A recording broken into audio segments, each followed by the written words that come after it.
acknowledge my words as he goes on. And then what I did to you. I don't know how I lost control like that. Seeing you in that room. That was supposed to be ours. You don't know how badly I wanted that. How much I wanted to take you away from the husband I thought was... He lets his words drift, and I want to cry, but I don't. I know he doesn't want to see my tears, so I keep myself focused, but I'm dying on the inside. To sit here and listen to his words that are masking cries of his own is awful. This is a man of abundant discipline and authority, so to hear him so broken down, so weak, it destroys me. How do I get past a deceit of this magnitude? He eventually questions. I wish I knew. I wish I could go back, but I can't. I don't even really know how to explain this all. I want to be honest. I want you to know the real me, to know the truth, but it's so hard. Because the truth is so gross and twisted, you probably wouldn't even believe it, because people don't want to believe that life can be that horrifying.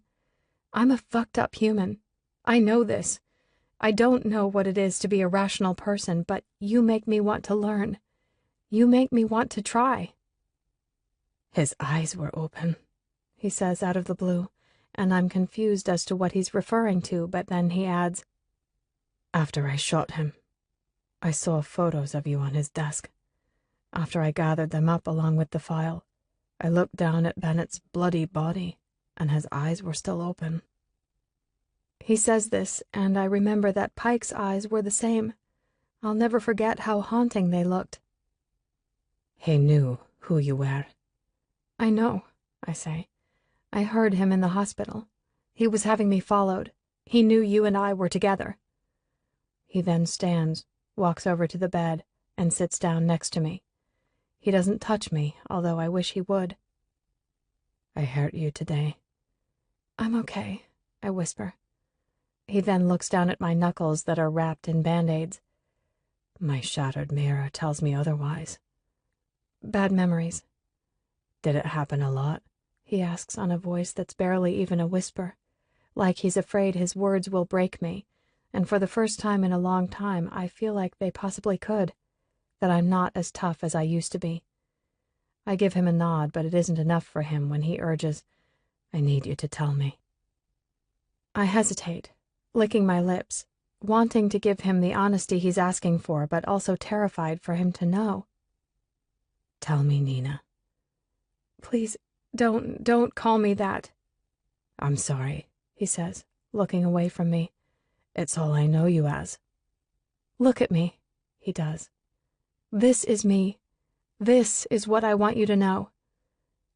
Elizabeth, he murmurs, and I nod, affirming. Yes, Elizabeth.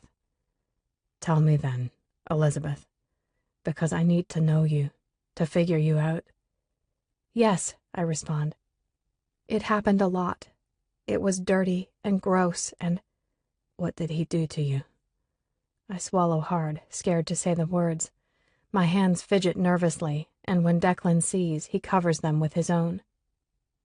I've never told anyone, I confess. Only Pike knew, and he was there. I didn't have to say a word because he saw it all. I told you about my mom, remember? Of course I remember. I opened up to you about something I had never spoken about to anyone.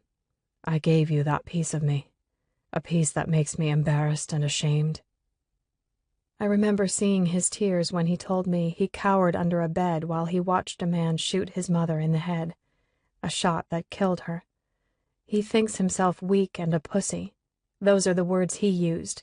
He made himself vulnerable to me, so I'll give him what he's asking for, something I've never given anyone. It started on my 10th birthday, with him forcing Pike to have sex with me. He would take us down to the basement. There was a dirty mattress he kept on the floor.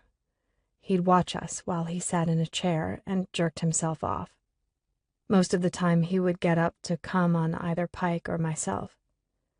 Saying the words turns my stomach, and I can already feel the wave of nausea come over me. We would be down in that basement at least 4 times a week. A couple years later was when it switched, and Carl started touching me. I stop and drop my head. I can't bear to look at Declan anymore when I start to feel the filth crawl along my skin. Tears burn the backs of my eyes as I try to keep them at bay, but they come anyway. "Don't look away from me," he tells me when he tugs my chin up to face him. With my head up but my eyes closed, I say, "It's humiliating." "I don't care. I don't want you hiding from me. Look at me and trust me enough to give me this truth." So I do. I open my eyes, and while tears continue to fall from my eyes and drip off my chin, I tell him everything that happened in that basement. How Carl would rape me, sodomize me, piss on me, beat me, and whip me. How he'd come on my face and laugh at me while he'd wipe it off with his finger and force me to lick it. How he'd piss on the mattress and shove my face in it, force me to finger his ass while he'd beat himself off. How it didn't take long for him to turn me into a machine because it's what I had to do to survive. I sob as I give him this sick part of me and explain why I started having sex with Pike by ourselves. Explained how it soothed me and provided an escape for me. I rip myself open and let the rot fall onto Declan's lap as I reveal my twisted childhood to him. He listens, never interrupting, but encouraging me to go on. His eyes are wide in disbelief and pity, and I know he will never look at me the same way again. He now knows the reality of my pathetic existence, the worthlessness of my body, the one he used to look at in amazement and admiration. He'd call me perfect, beautiful, and flawless. But now he knows the truth. This body was never something he should have valued. Anyone would be foolish to value the pile of shit it is. It's simply a capsule, fancy wrapping paper, that conceals everything I'm made of. Sewage. "Why didn't you ever say anything?" "Because I was scared if I did, I'd lose Pike. I feared going to another abusive home and being alone. Pike was all I had. I didn't want to be without him," I try to explain. "He used you." "Who? Pike?" "Yes. If he loved you like you claim he did, he would have pushed you to get help, to get you to a place that was safe." Shaking my head, I refute, "It doesn't work like that. And he did love me. He gave his whole life to me. I was always safe with him." Declan bites down hard, causing his jaw to tick, and I tell him, "You won't ever change my opinion of Pike. I don't expect you to understand, but we were just kids. We did what we could to survive. Whether you believe it to be right or wrong, what's done is done. And looking back won't change anything." "I wish I could take it away." "You can't," I say weakly. "Just like I can't take away the pain in your life. I want to. I want that power more than you know." Sitting in the darkness, making my confessions and opening myself up, I wonder why Declan remains unmoving by my side. My desire to crawl inside of his head, to know the thoughts he hides in there, is strong. His expression is hard to read as he looks at me. The hush in the room is unsettling, yet peaceful. I was starting to wonder if he would ever be able to be in the same room as me without punishing me. "I should go," he eventually says. "Okay." He stands up from the bed, and when he does, I lie down. I watch him turn back to me, and in a sweet gesture, he pulls the covers over my body and then braces his hands on the mattress, hovering over me. "Stay." "Why?" I breathe. "I don't know why. Just don't go back to the States just yet." He pushes off the bed and walks to the door. I'm sad when he leaves, lonely and empty. His scent looms in the air, and I take a deep breath to capture him in my soul.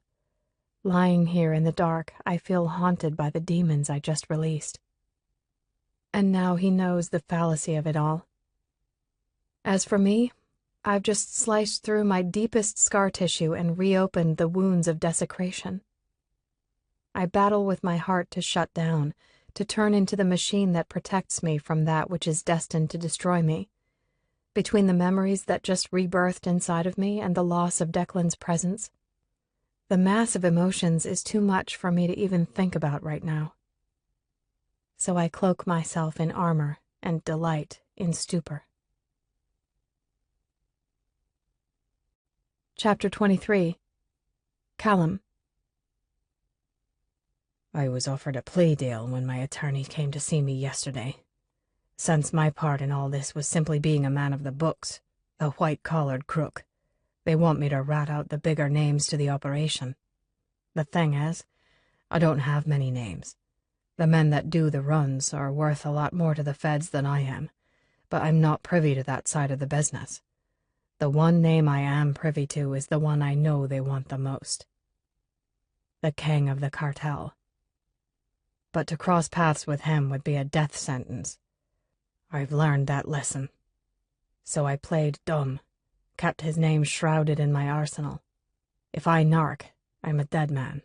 It's much safer for me in here, locked behind steel and iron. No one messes with me much. Money buys safety, and I've got an endless source and people on the outside that make sure the steady stream keeps flowing. What isn't available to me is being taken care of by Lachlan, who I'm now calling. The guard keeps watch outside of the laundry hall where I now work 4 days a week, earning a pitiful 11 cents an hour. "Cal," he greets when he finally answers. "How are you?"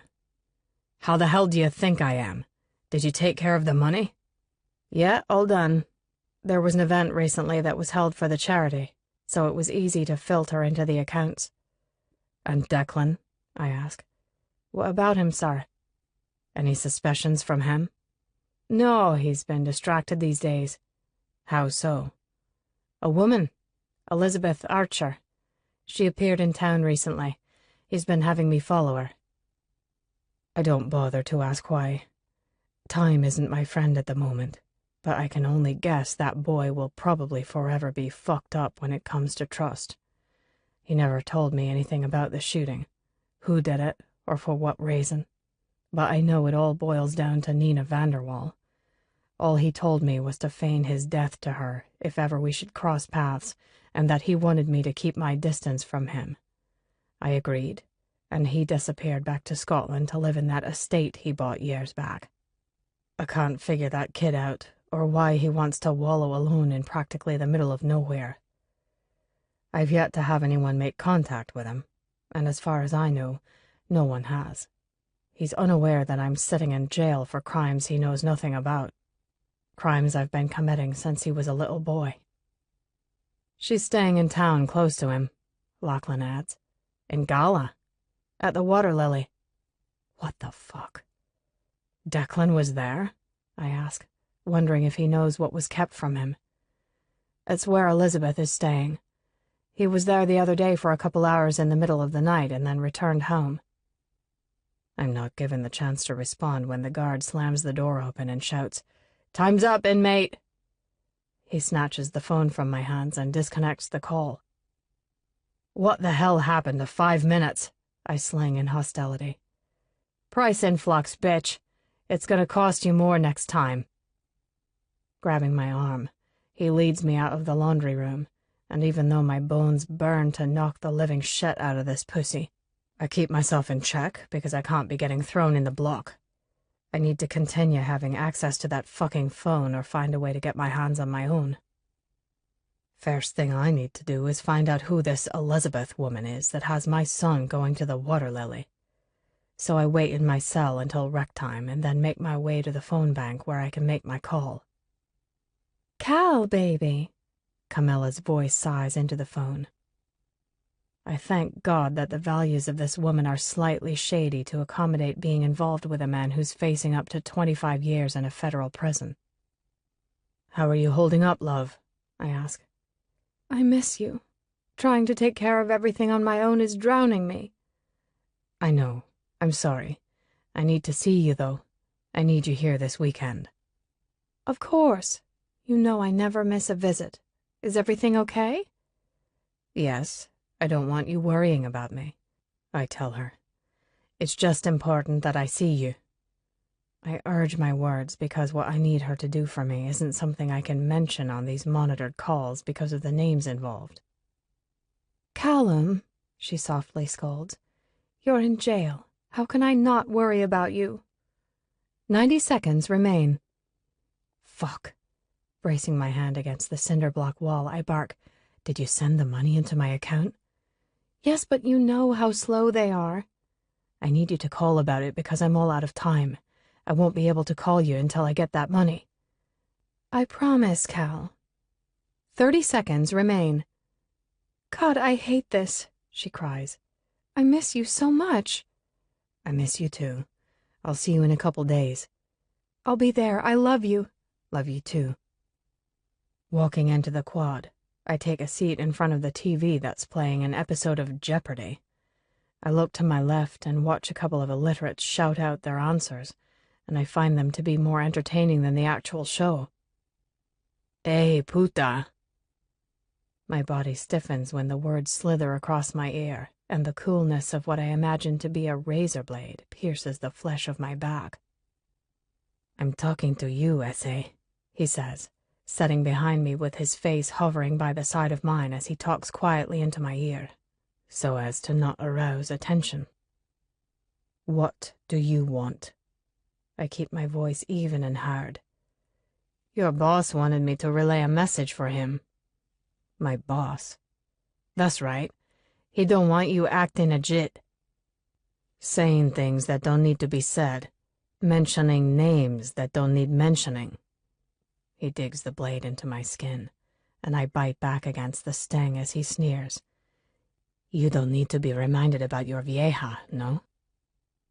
I snap my head to look him dead on, and he backs off, slipping the blade down his sock quickly. My blood boils, and the rage that brews inside takes an effort to keep under control. The guy smiles, dismissing his threats in exchange for a light chuckle, saying, Whoa, mi amigo, relax.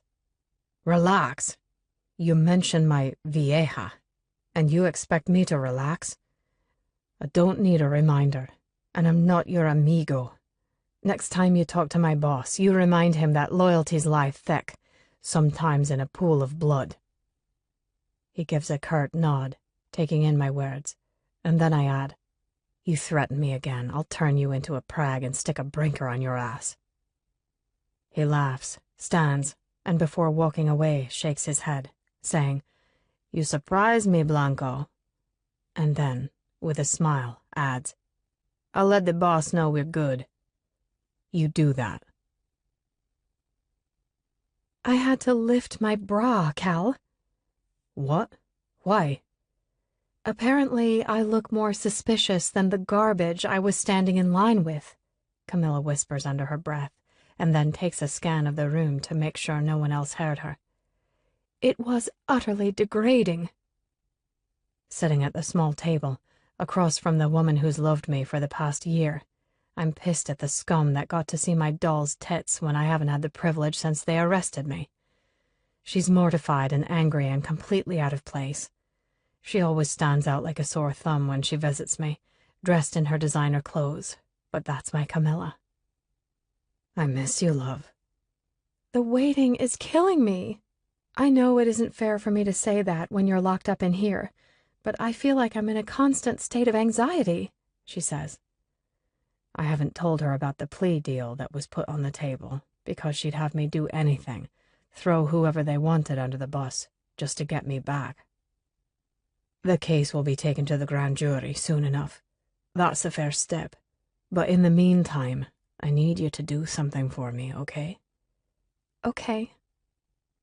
First, any update on the Vanderwall murder? I ask, since you can't get the guards to turn the TV to any of the news stations. The whole company is under investigation, but for what the public isn't aware of yet. She releases a heavy sigh, leans forward, and grows emotional. What am I supposed to do, Cal? It's only a matter of time before this all hits the press. Everyone will know. Our names will be smeared all over the place. My words are safe with you, right? You don't even have to question that. Of course they are. They always have been. I love you and will do anything for you. You know that. I just needed to hear it again.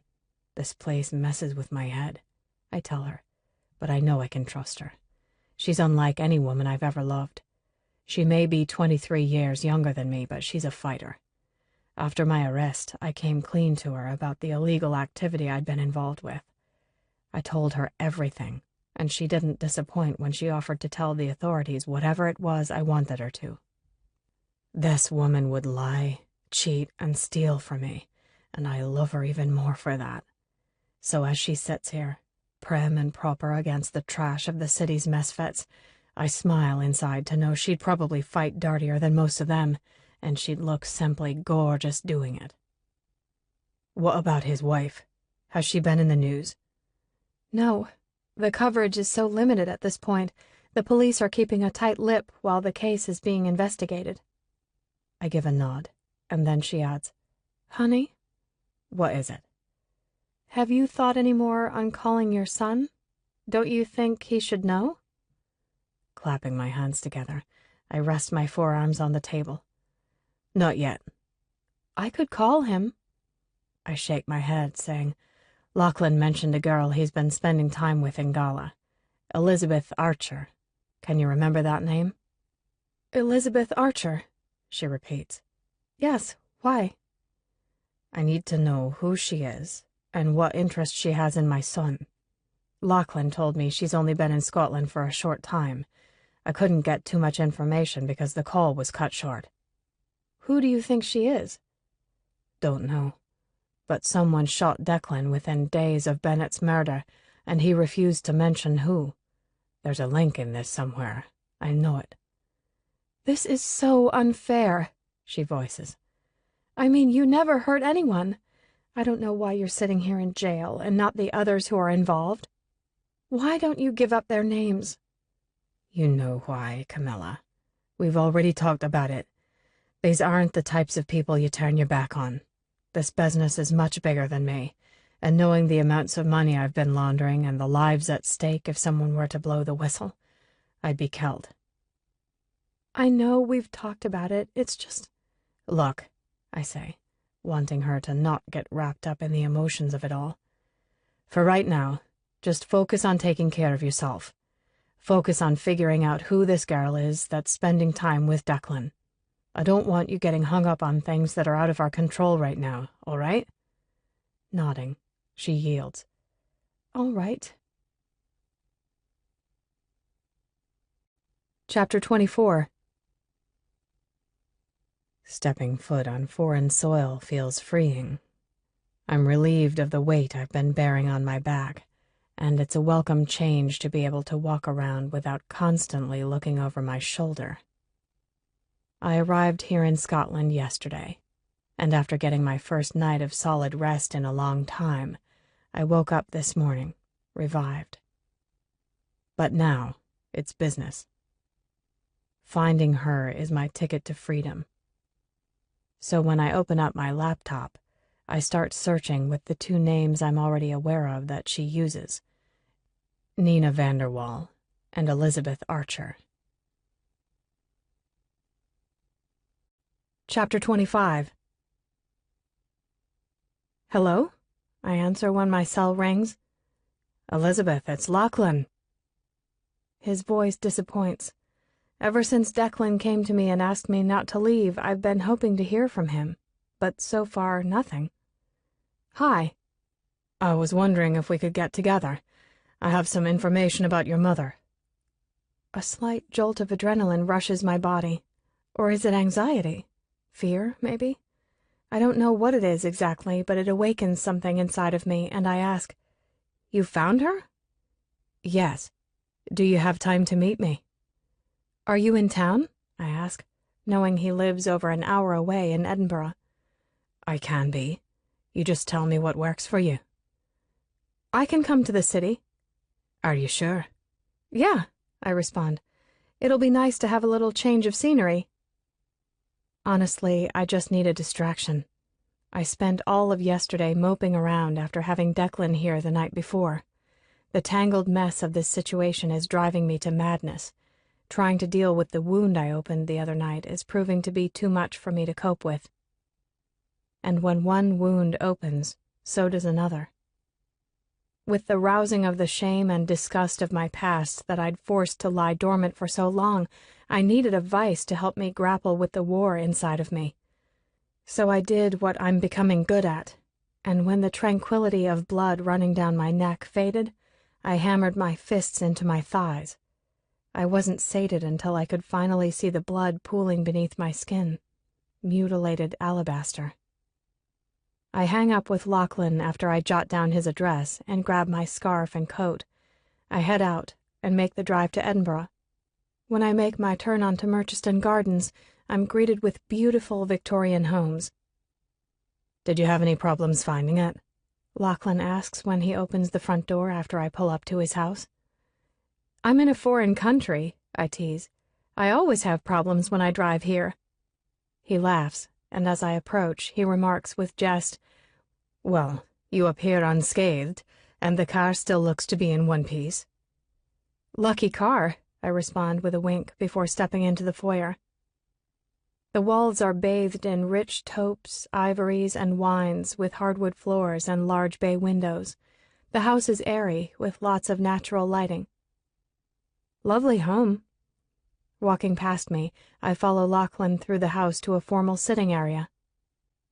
"Can I get you a drink?" he offers. "No, thank you."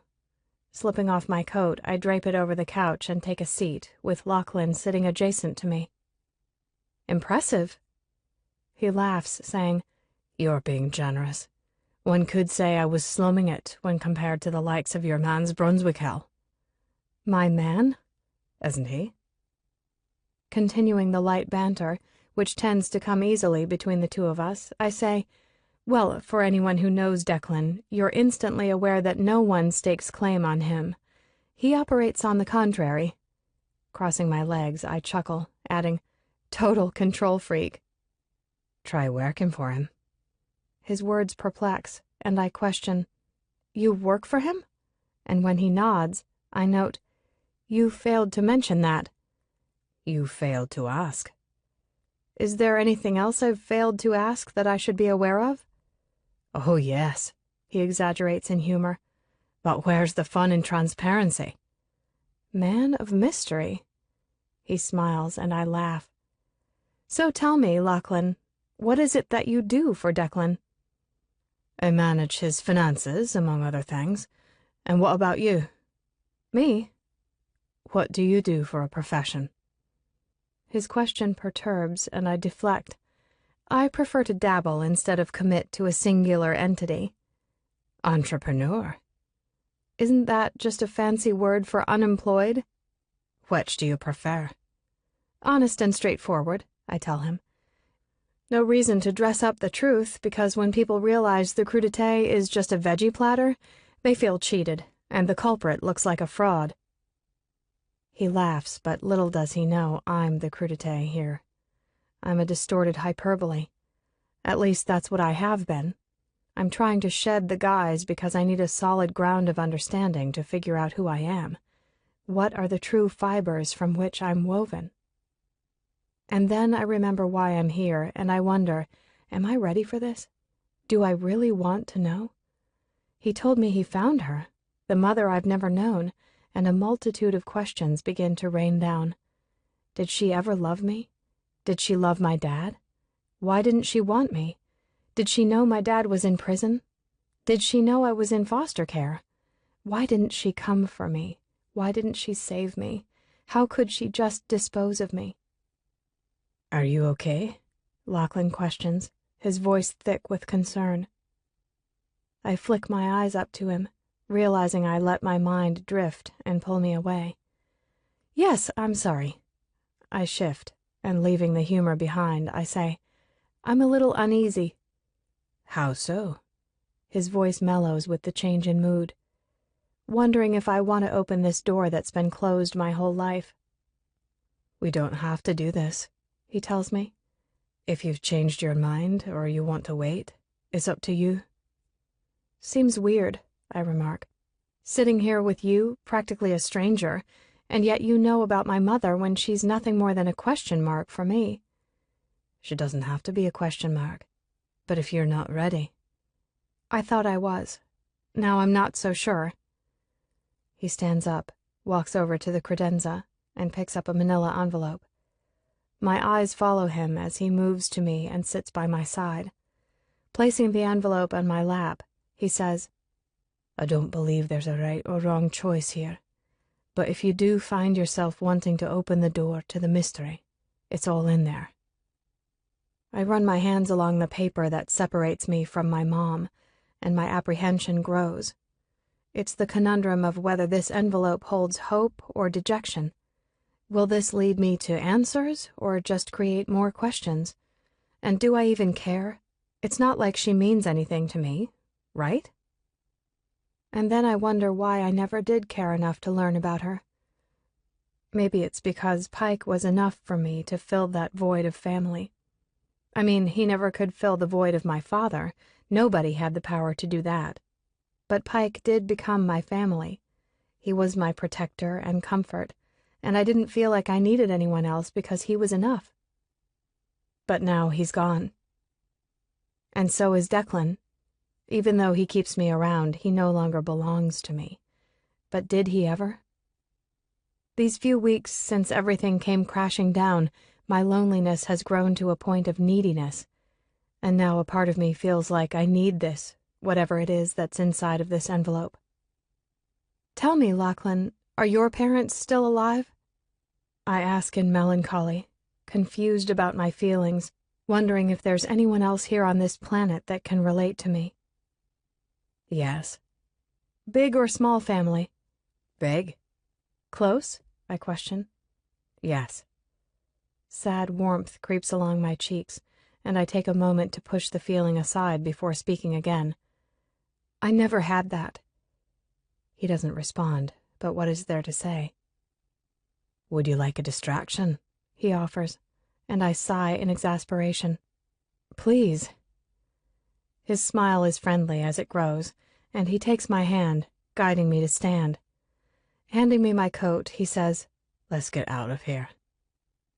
He then takes me to Cafe e Cucina, where we indulge ourselves with cappuccinos and quinaman, which Lachlan promises I'll enjoy, and the French pastry doesn't disappoint. We spend a leisurely few hours getting lost in conversation. He tells me stories about his time with Declan at St. Andrews, as well as a few funny tales from his own childhood in Scotland. I ask questions about the culture, as does he about life in the States. It surprises me to find out he's never been to the U.S. I tease him about eating beans for breakfast, and he teases me about the fact that getting a 32-ounce soda, or as he calls it, fizzy juice, is a commonality in the States. Lachlan provides me with a good afternoon, doing exactly as he said he would by giving me a distraction. I haven't spent much time with him overall, but it's nice to feel like I have a friend here, someone I can talk to and laugh with. Lachlan makes it easy for me to feel relaxed in his presence, and I enjoy our friendly banter. But now the joviality is gone as I sit here, back in my room in Gala. Since I returned, I've been sitting here with this envelope, debating on whether or not I should just throw it away, trash it, burn it, or should I open it and read it? I asked Lachlan, since he knows what's enclosed, if it was worth me reading. His response was vague, telling me that people find comfort in various ways, and only I could make that decision. And I did. You see, as much as life had failed me, as much as I wanted to pretend I didn't waste my time on hope anymore, I still hung on to it. And that evening, sitting in my quaint room at the Water Lily Bed and Breakfast in Galashiels of Scotland, I made my decision and allowed that hope to bloom inside of me. I thought that maybe, just maybe, I had a mother out there that wanted me but could never find me, that maybe the envelope held the key to my maternal godsend.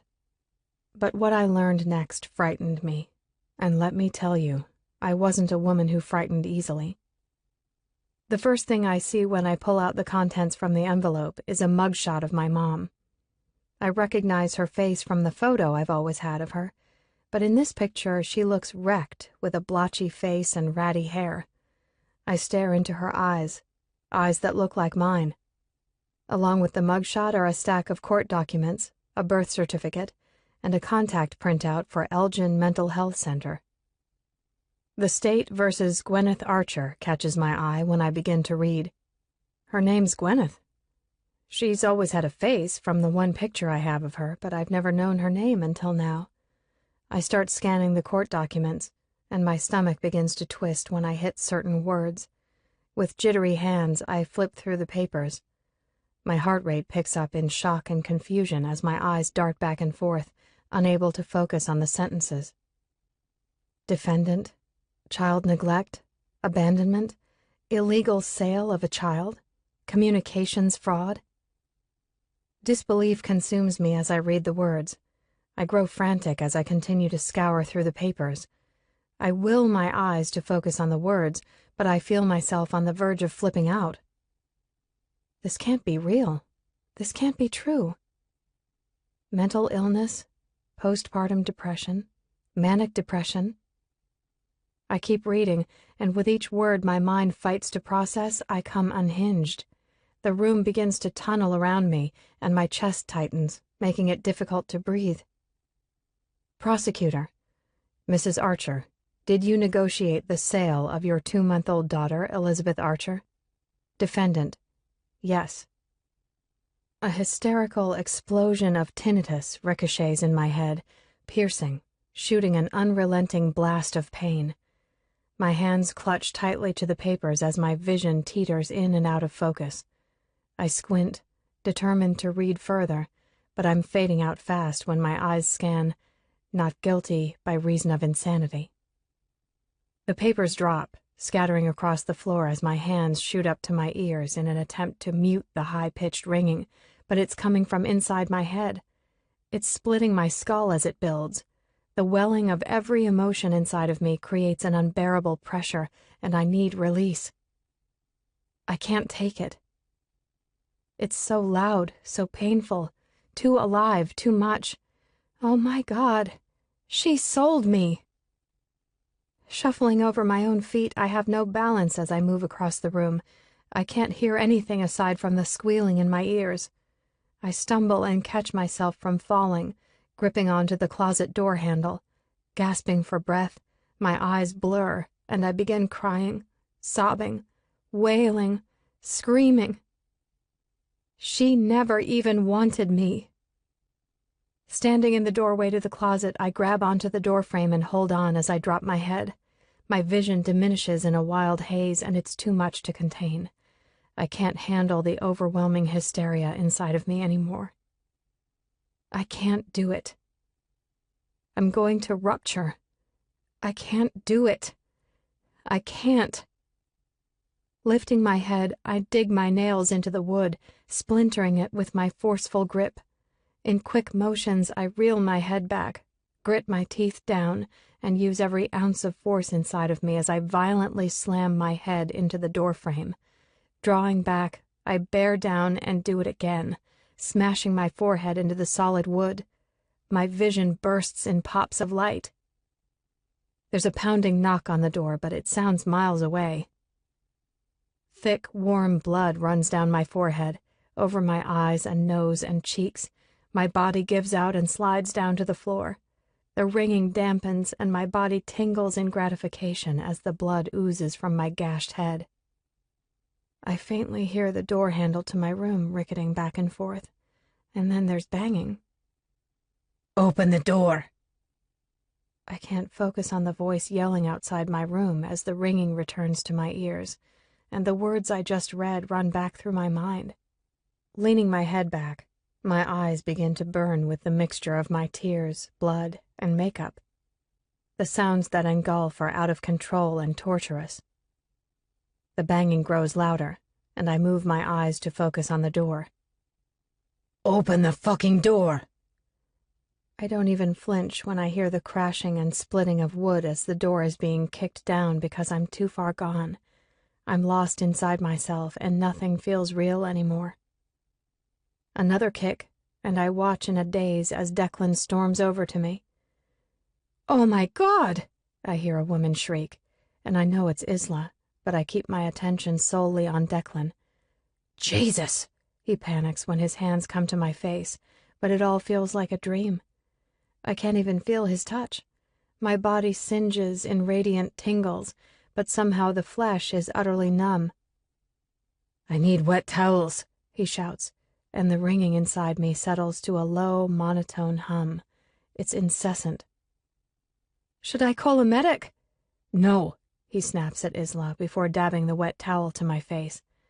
I feel nothing, though. Is my heart even beating? I know it must be when I finally feel the pressure of touch, but it isn't from Declan. I roll my head to the side, and Pike is here with me. He takes my hand in his and holds it tightly. "You're here." "I'm always here." "Yeah, darling, I'm here. What happened?" I faintly hear Declan's voice, but it's almost an echo as I concentrate on Pike.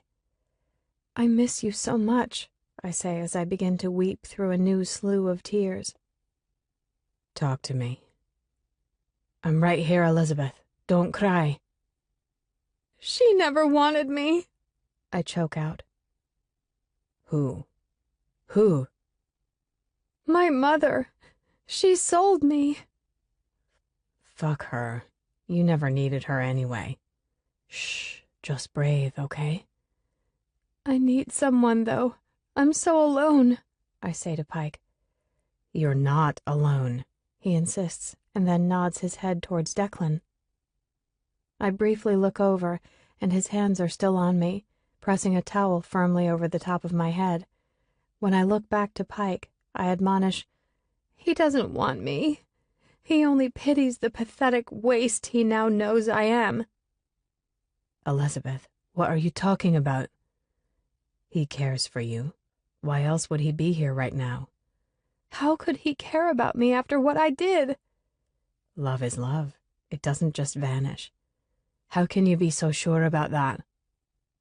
His hand squeezes mine, soothing the chills that now start to rack me, and leans over to whisper softly in my ear. Because even though you shot and killed me, I still love you with every little piece of my heart. I still want to give you the world. How can I be sure of what? What are you talking about? Declan's distant voice questions me, thinking I'm talking to him. "Is she going to be okay?" She's fine. Please go and give us some space, will you? I barely hear Declan and Isla, but my eyes never leave my brother's as more tears fall. How can he still love me when I'm so unlovable?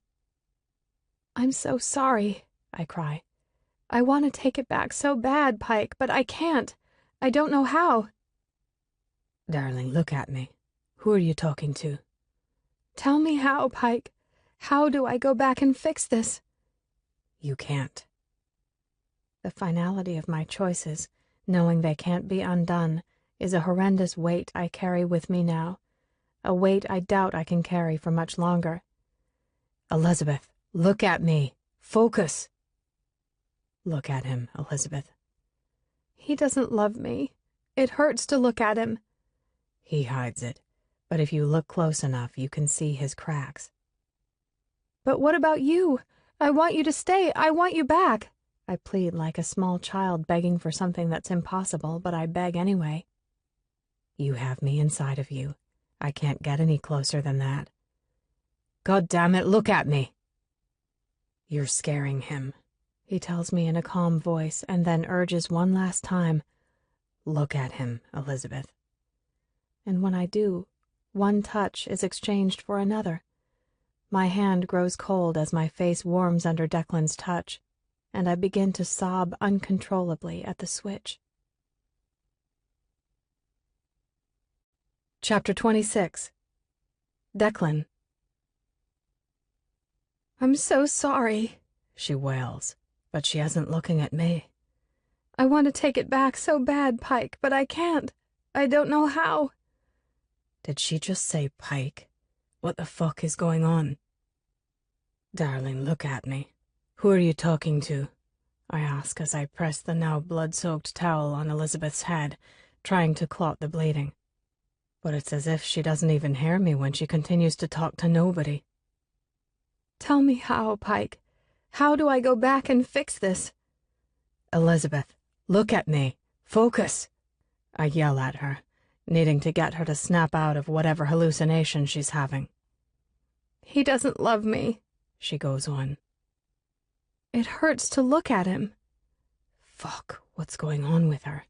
She's scaring the shit out of me with her cryptic eyes and this arcane conversation. "But what about you? I want you to stay. I want you back." God damn it, look at me, I yell again, grabbing her shoulders and shaking her. Slowly, she finally turns her head and raises her eyes to mine. My hands now cradle her face, and after a couple blinks, she crumples over and starts bawling, completely broken. I hold her as my heart pounds in turbulent beats, confused as shit. The adrenaline in my system slowly wanes as I sit on the floor with her. Her blood is everywhere, and I still don't have a clue as to what the hell happened in this room before I kicked down the door. Her body suddenly jolts, hands cup her ears, and her face pinches as she releases a ghastly scream. Horror storms through me, and I grab her shoulders to pull her up. Her eyes are clenched shut as she cries out, "It's so loud. Make it stop." "Make what stop? Tell me what's going on," I urge. She reaches her hand back behind her, and as I'm trying to get her to open her eyes and calm down, I'm horrified when I catch her clawing at her scalp. She writhes, hissing in an agonizing breath. Urgently, I scramble around her, grabbing her arms to restrain them behind her back. She struggles to get loose, but I tighten my hold when I see the grotesque scab that she's dug her nails into and ripped off. Fucking Christ, this girl is having a complete breakdown. "Stop fighting me," I demand harshly. But she doesn't stop as she cries out, "It's so loud. Let go of me." "Breathe. Stop fighting me and just breathe." I then let go of her arms, but quickly pin them to her sides when I band my arms tightly around her chest, taking control over her. It's harder for her to fight me and jerk around from this position, but she keeps trying. So I hold her until she begins to tire, all the while doing my best to keep an even tone as I continue my attempts to soothe her, repeating over and over, "It's okay. You're safe. Breathe." When her body weakens, losing the tension and sinking back into me, I release my firm hold on her. She's quiet and pulls in long, deep breaths. I don't know what the fuck is going on with her, but I do know she's losing her shit. The fact that she's hiding away here and inflicting these attacks on her body is beyond disturbing. One has to wonder if she's suicidal. And the fact that I just caught her having a full conversation with someone that doesn't even exist anymore is insane. I don't know what to do, but I know I can't leave her alone here. God only knows what she'll attempt next. So I stand and gather all the papers that are strewn on the floor, then scoop her up into my arms. Her blood is all over me and streaked down her face. Her body folds into me, and I get her the fuck out of here. "Is she okay? Where are you taking her?" Isla asks in worriment as I make my way to the front door. "She's fine. I'm taking her to my place." Walking out into the biting chill of the night, I put her in my SUV. She doesn't speak. She's completely absent. I strap the seatbelt around her and start heading to my house. While I drive, I pull out my cell and make a call to a friend of mine whose wife is a doctor. I stress to my friend the urgency of the situation, and after he explains what's going on to his wife, she agrees to meet me at the house. Once we make it back up to my place, I carry her in my arms upstairs to get her in the shower and cleaned up.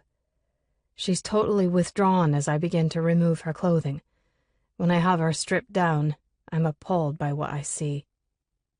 She's covered in a vast array of bruises: blue, purple, green, yellow, brown. They're all over her chest, stomach, and thighs, blotches of muted colors. "Did you do this to yourself?" I ask, but she doesn't respond. She keeps her eyes downcast and doesn't utter a word. "Look at me." But she doesn't. I duck my head to try and catch her eyes, but I get nothing but desolation.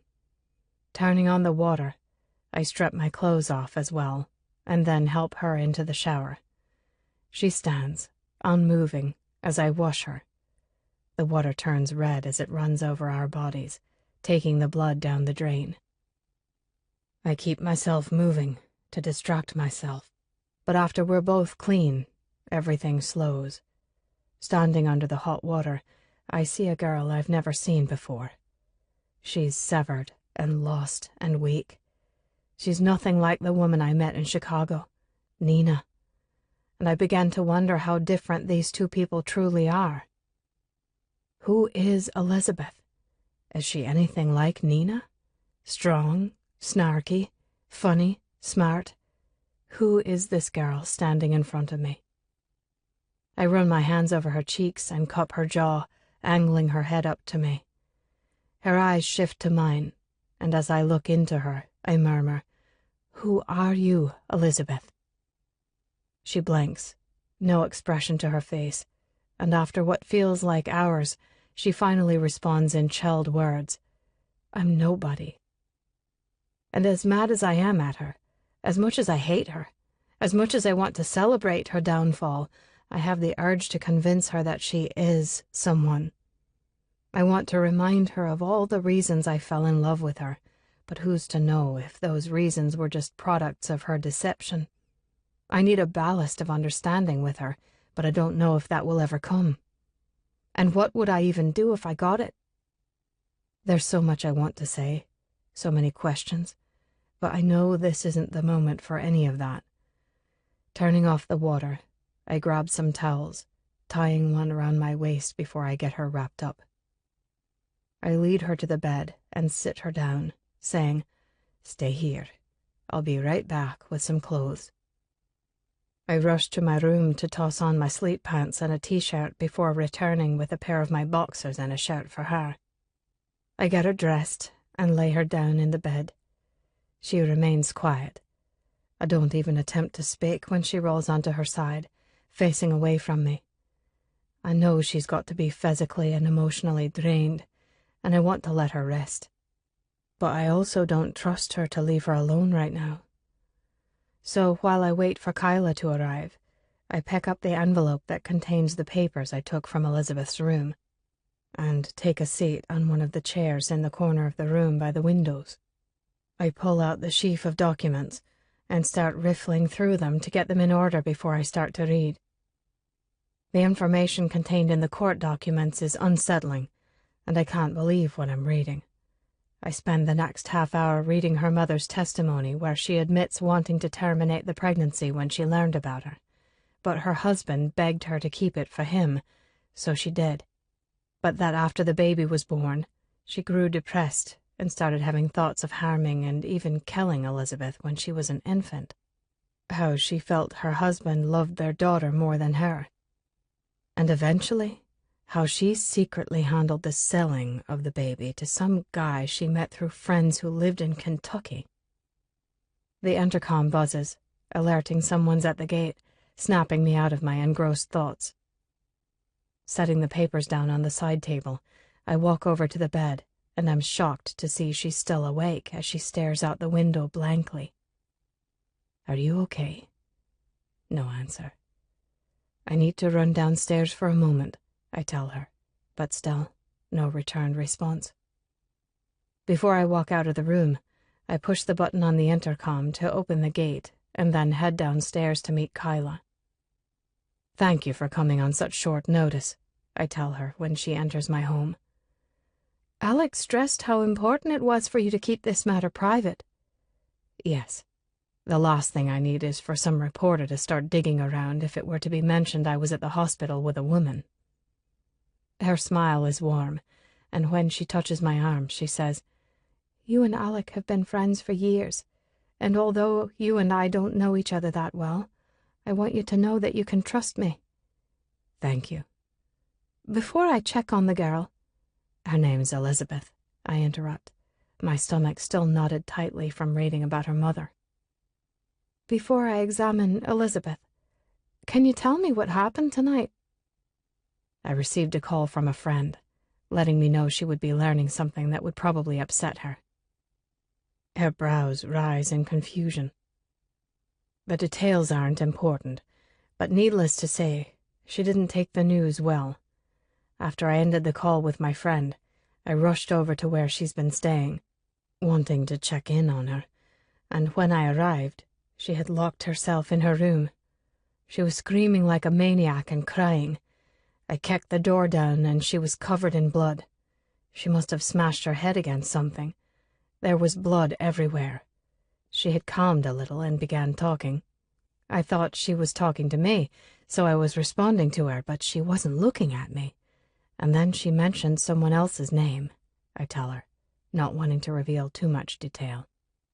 She must have been hallucinating, and then it was like her whole body was in pain, and she started complaining about a ringing in her head. Has she had an episode like this before? I'm assuming, but I don't know for sure. When I brought her back here, I put her in the shower, and her whole body is covered in bruises. It's like she's been beating herself. I know she has this wound on her head that she's been picking at. Is she on any medications that you know of? No, I don't know. It's okay, she assures, and then asks to see her. I lead her up the stairs and into the guest room where I left her. I follow her and stand off to the side while Kyla walks around the bed to talk to Elizabeth. Hi there, I'm Dr. Alloway. Can you tell me your name? I look on, waiting for some sort of movement, but there's no shift when I hear her weak voice answer. Elizabeth. Last name? Archer. Kyla sets her medical bag on the nightstand and begins asking Elizabeth a series of questions about the evening's events. Kyla helps adjust Elizabeth in bed and sits her up with a stack of pillows behind her back. They begin talking, and Elizabeth's voice sounds hollow as she explains about her mother, and I can tell by what she's saying that she doesn't know the extent of the facts like I do. She probably just read a few words and got herself so worked up she exploded. Was there anyone else in the room with you and Declan? She questions, knowing I had mentioned witnessing her talking to someone that wasn't there. I lean against the wall, silent, with my arms crossed over my chest when I catch her eyes glossing over with tears. She nods, and Kyla asks, Who else was there? My brother, she answers weakly. Can you tell me where your brother is now? I'm not crazy, Elizabeth immediately defends. No one said you were, but I need you to be honest with me so that I can help you. You can't help me. Will you let me try? She offers. We don't have to talk about your brother right now if you don't want to, but would you let me take a look at your head? Kyla begins to treat the wounds on her forehead and also the one on the back of her head. She then moves to examine the bruises on her body, along with taking her vitals. While she does all this, she continues to talk to Elizabeth, and soon she reveals, Sometimes when I'm really upset or stressed, I see my brother. He talks to me and calms me down. Once she is finished, she writes a prescription for a mood stabilizer, and as I walk her out, she tells me, I'd like to see her again, but I'd like her to also visit with a psychiatrist. Like I said, I don't know much about this case or the patient's family history, but my first thought is that she's most likely dealing with an untreated depressive episode with some congruent psychosis. What does that mean? There's no doubt she is terribly depressed right now, but that coupled with seeing and hearing things that don't exist, along with her erratic behaviors, raise quite a few red flags. It's actually a good sign, though, that her hallucinations seem to be related to her distress. I've never known her to be this unstable, though, I tell her, thinking back to the time we shared in Chicago. She was always so pulled together and witty. Sure, she would have these moments of sadness, but nothing like this. It's not an entirely uncommon reaction, and most of it surfaces under times of extreme stress, she informs. She also has a slight concussion from her head trauma. Nothing serious, but I would strongly suggest that you make sure you are waking her up every 2 to 3 hours, okay? Of course. I'll email you a list of doctors I would recommend for her to visit when I get to the office tomorrow.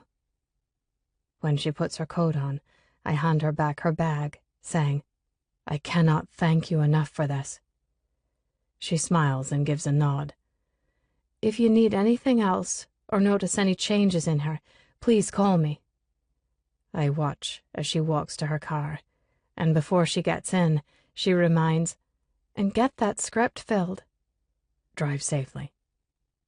Walking back inside, I immediately pull out my cell and call Lachlan. He picks up on the second ring. Hello? What the fuck were you thinking, calling me after you gave her the information on her mother? I snap. Is everything okay? I told you I wanted to know as soon as you knew, not after you met with her. If you're finding it difficult to follow my very simple instructions, maybe you'd be better suited to work for someone who doesn't give a shit about attention to detail. It was a complete oversight on my part. I apologize. You knew what the fuck was in those court documents, and your oversight was in complete negligence. Agreed. How the hell did you get your hands on those documents with the case involving a minor anyway? I ask. Luckily, I know someone who knows someone that I was able to pay off in exchange for papers, he explains, and then asks, She read them? Yeah, she read them. Is she okay? Not of your concern. I think you're forgetting that your priorities are with me. I want you to stop following her because it seems you're sidetracked, and I don't want another oversight on your part. I berate and then disconnect the call. When I turn around, I stop in my tracks when I see Elizabeth standing at the foot of the stairs. You were having me followed? Chapter 27. Do you blame me?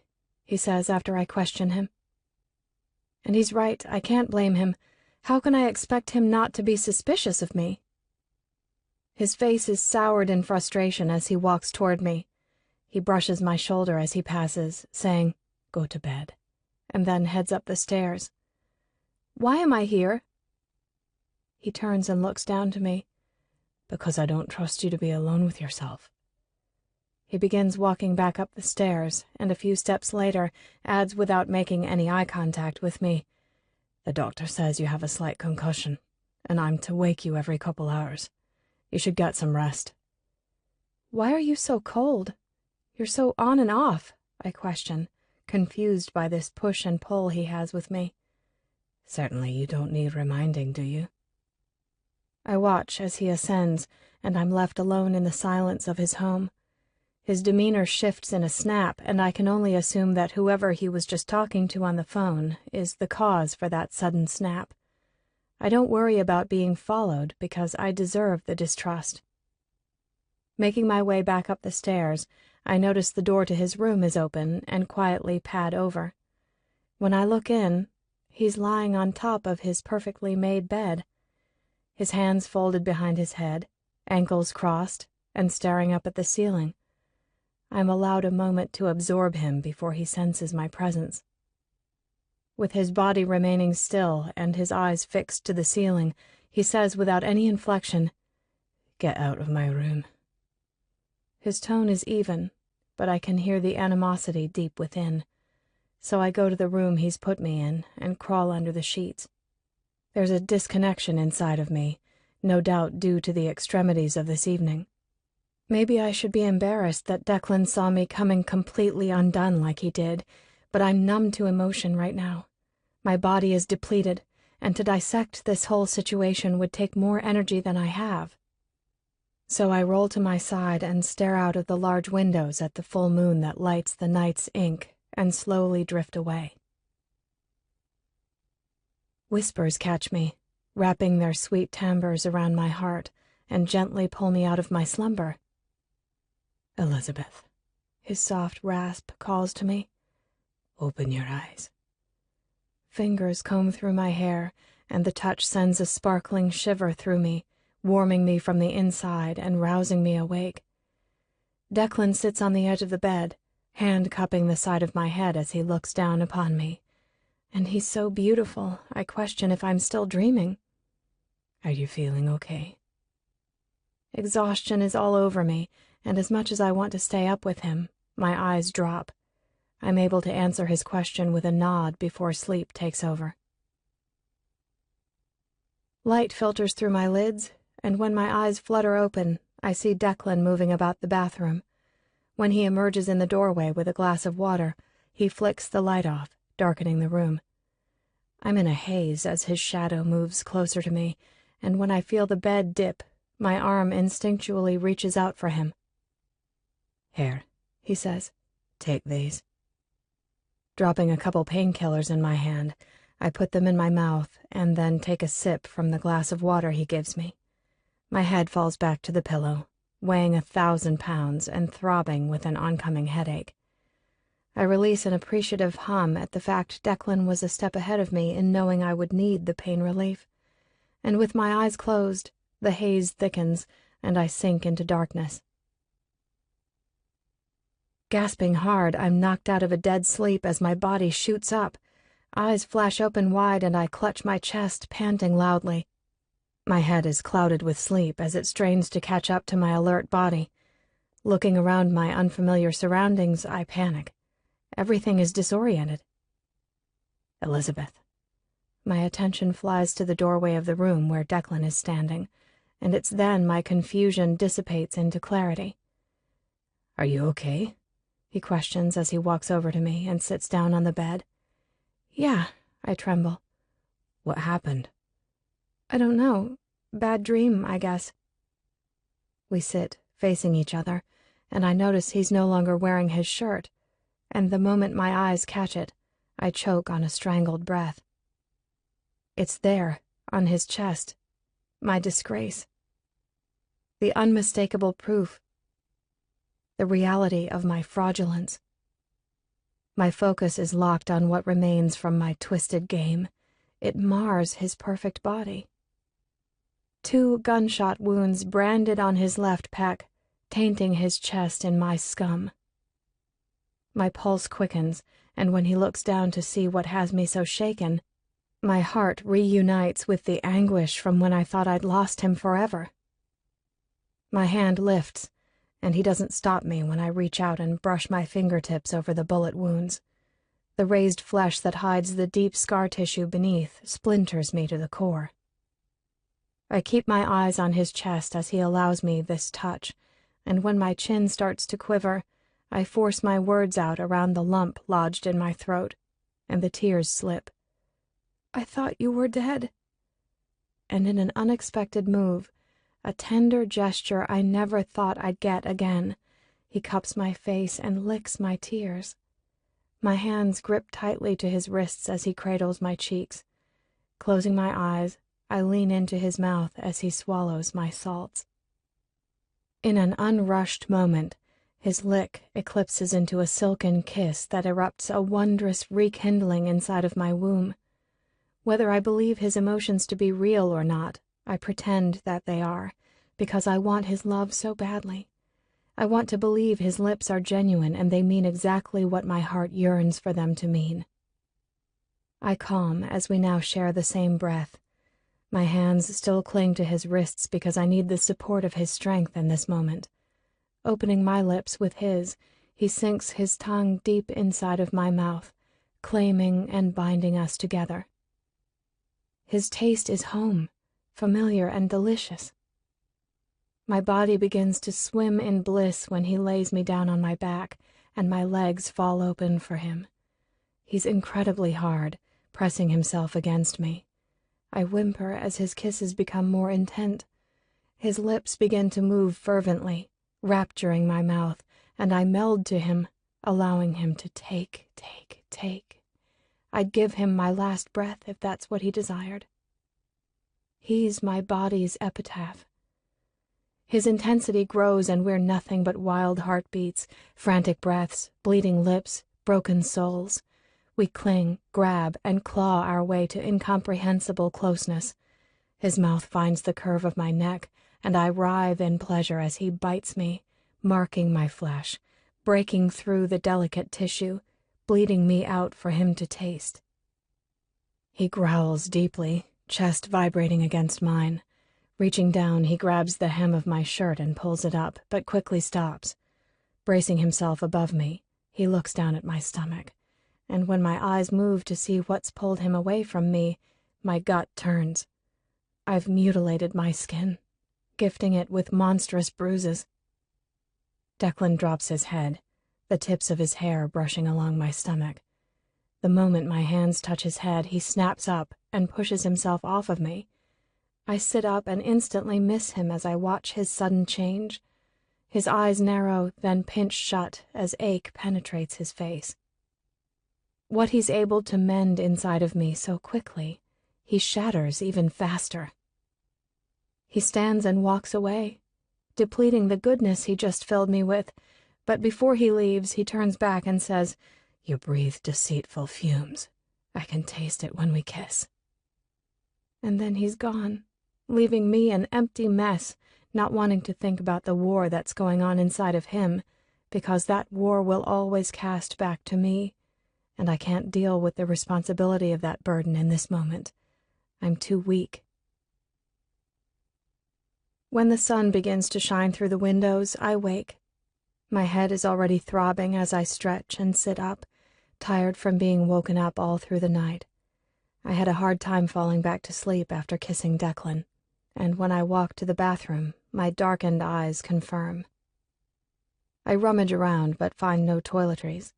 All my belongings are back at Isla's. I shiver from the chill in the house as I make my way to Declan's room, but it's empty. "What are you doing?" he asks, startling me, and when I turn around, he's walking up the stairs with a mug in each hand. "I woke up, and I was just looking for you. I wanted to freshen up, but there was nothing in the bathroom." He hands me one of the mugs, and I'm instantly greeted with a fragrant floral spice from the tea he made for me. Thanks," I mumble when he moves past me and into his bedroom. I don't know whether I should follow him, so I stay put. But I don't have to wait long for him to return with his leather toiletry bag I remember from his loft back in Chicago. "Here," he says as he hands it to me. "You can use my things." He then walks into my room, and this time I follow. He takes a seat in the sitting area by the windows, and I go into the bathroom, closing the door behind me. I open his bag and pull out his toothbrush, and take comfort in using it along with his deodorant.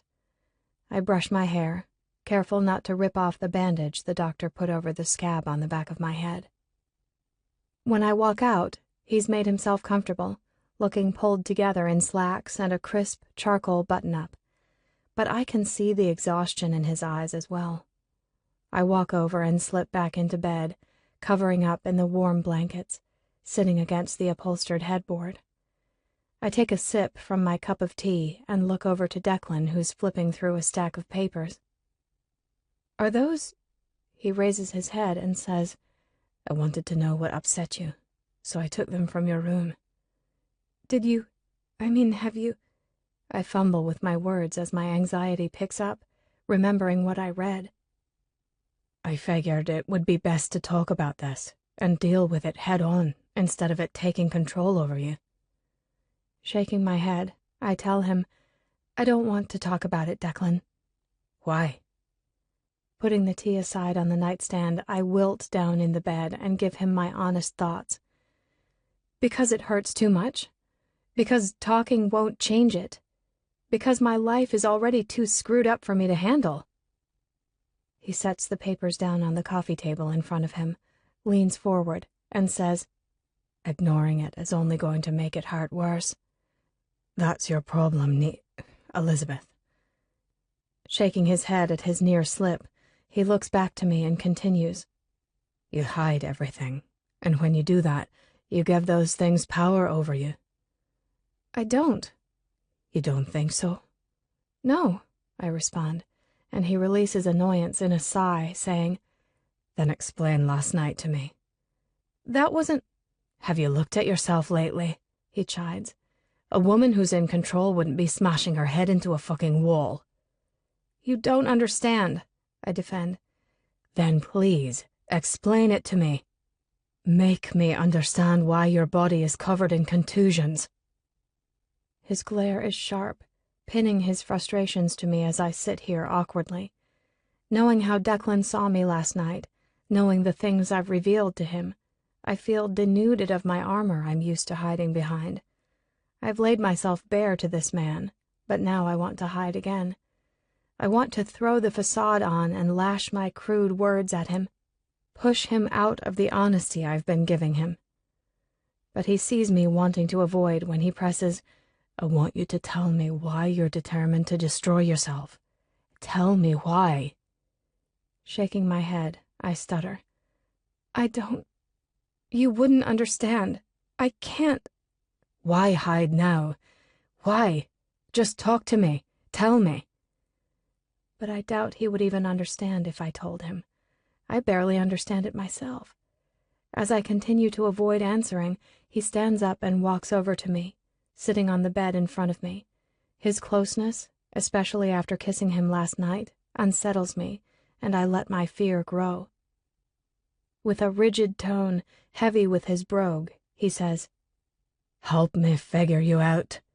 Tell me why you're hurting yourself. I'm not, I begin when I hear the tribulation in the cracks of his stern voice. I give in to his request because I know he deserves it. I owe him whatever it is that he wants. I'm not hurting myself. I don't understand. It makes me feel better, I confess. When I'm hurting, really hurting, I hit myself and it takes the hurt away. You're wrong. You're just masking the pain. You're not getting rid of it. But I don't know how to get rid of it. You deal with it. You talk about it and face it and process it. His words are reminiscent of Carnegie's. He once told me something very similar when I spoke with him about Bennett. But the thing is, to face a pain like that takes a particular type of strength I don't possess. But what about you? I accuse. You hide. I do, he admits freely. I miss my mom, and I hide from that whole fucked up situation. But it's not eating at me the way you allow things to eat at you. I'm not the one throwing punches at myself. You are. His words are caustic. They piss me off because they're true. He's right, and I hate that. I hate that I've become transparent to him, hate that I've allowed that. Gone is the camouflage. I left it behind for atonement, for repentance. I don't know how to do this, I concede. He gives an understanding nod. I know. I just want you to talk, that's all. About my mom? It's a good place to start. What's to say? I mean, I'm scared to know too much, I tell him, struggling to not break down. Too much? Did you not read through everything? No, I was so upset that I just couldn't read it. I couldn't focus. He insists that I need to know, so I sit and listen to him tell me the documented facts of how and why she sold me to some guy she barely knew, and the fabricated story she told my father and the police that I was kidnapped when she left me in my car seat unattended while she went inside a gas station to pay. He speaks in detail as I sit here like a stone, forcing my feelings away. I keep my breathing as even as I can as I concentrate on restoring my steel cage while he continues to tell me about her mental instability. She had extreme postpartum depression and was later diagnosed with manic depression and deemed insane by the courts, which is why she was sentenced to a state mental hospital instead of prison. Say something. I keep my eyes downcast, afraid if I look at him, I won't be able to hold myself together as well as I'm doing right now. Is she still there? No. She was released after serving 12 years. What? I blurt out in disbelief, finally looking up to Declan. But I was still a kid. Why didn't she come for me? She relinquished her parental rights. My thoughts begin to collide in my head, and when I turn my face away, he catches me. Don't do that. Don't avoid. Why am I so unlovable? Look at me, he demands, and when I do, his face is blurred through my unshed tears. Your mom was sick. What the fuck are you doing? I scream in disbelief. Why are you defending her? I'm not defending. I'm being rational. You can't rationalize what she did, I throw at him. She sold me. What if the police had never found me, but she didn't care what happened to me as long as she got what she wanted? You don't think it's worth making sense out of? To find any semblance of understanding? Are you kidding me? No. What she did was wrong. People like her don't deserve understanding. You mean people like you? He throws at me. What? How is what she did any different than what you did? His assumption that I'm anything like the woman who sold me pisses me off, and I snap. What the hell is that supposed to mean? I'm talking about you. Why did you marry Bennett? Why did you make me fall for you? Why did you lie? It's not the same, I state, refusing to believe I'm of the same vile nature as my mother. Because you wanted something to make you feel better. Because you were only thinking of yourself and you didn't care what happened to the people who came in your path or that you destroyed, he answers for me in growing rage. His words shut me up. I don't want to acknowledge the parallels, but it's there, unmistakably. He just threw it in my face. She knew better, I poorly argue. So did you, he affirms. I can't forgive her for what she did. No one is saying you have to. I just want you to face the facts and deal with it. I don't care how you deal with it as long as you do something with the information instead of hiding from it, he says. And yes, what she did was awful, and it makes no sense. But neither do your actions. And neither do your actions, Declan, I condemn, and he knows exactly what my words imply. No, you're right. I can't make sense out of the things I've done to you, but I do know enough to recognize that ever since I took a man's life, I haven't been the same. I carry an appalling amount of animosity inside of me that I don't know how to deal with. So we're all just screwed up? To some degree, yes, he responds. I don't want to downplay what your mother did. That's not what I'm trying to do. I just want you to face the facts and do something with it. And I see his point, because it doesn't even take me a second thought to know I don't want to resemble that woman in the slightest. I don't want that hostility living and breeding inside of me anymore. I want to let go of the resentment. I want to let go of the blame. I want to let go of the constant fiending for payback.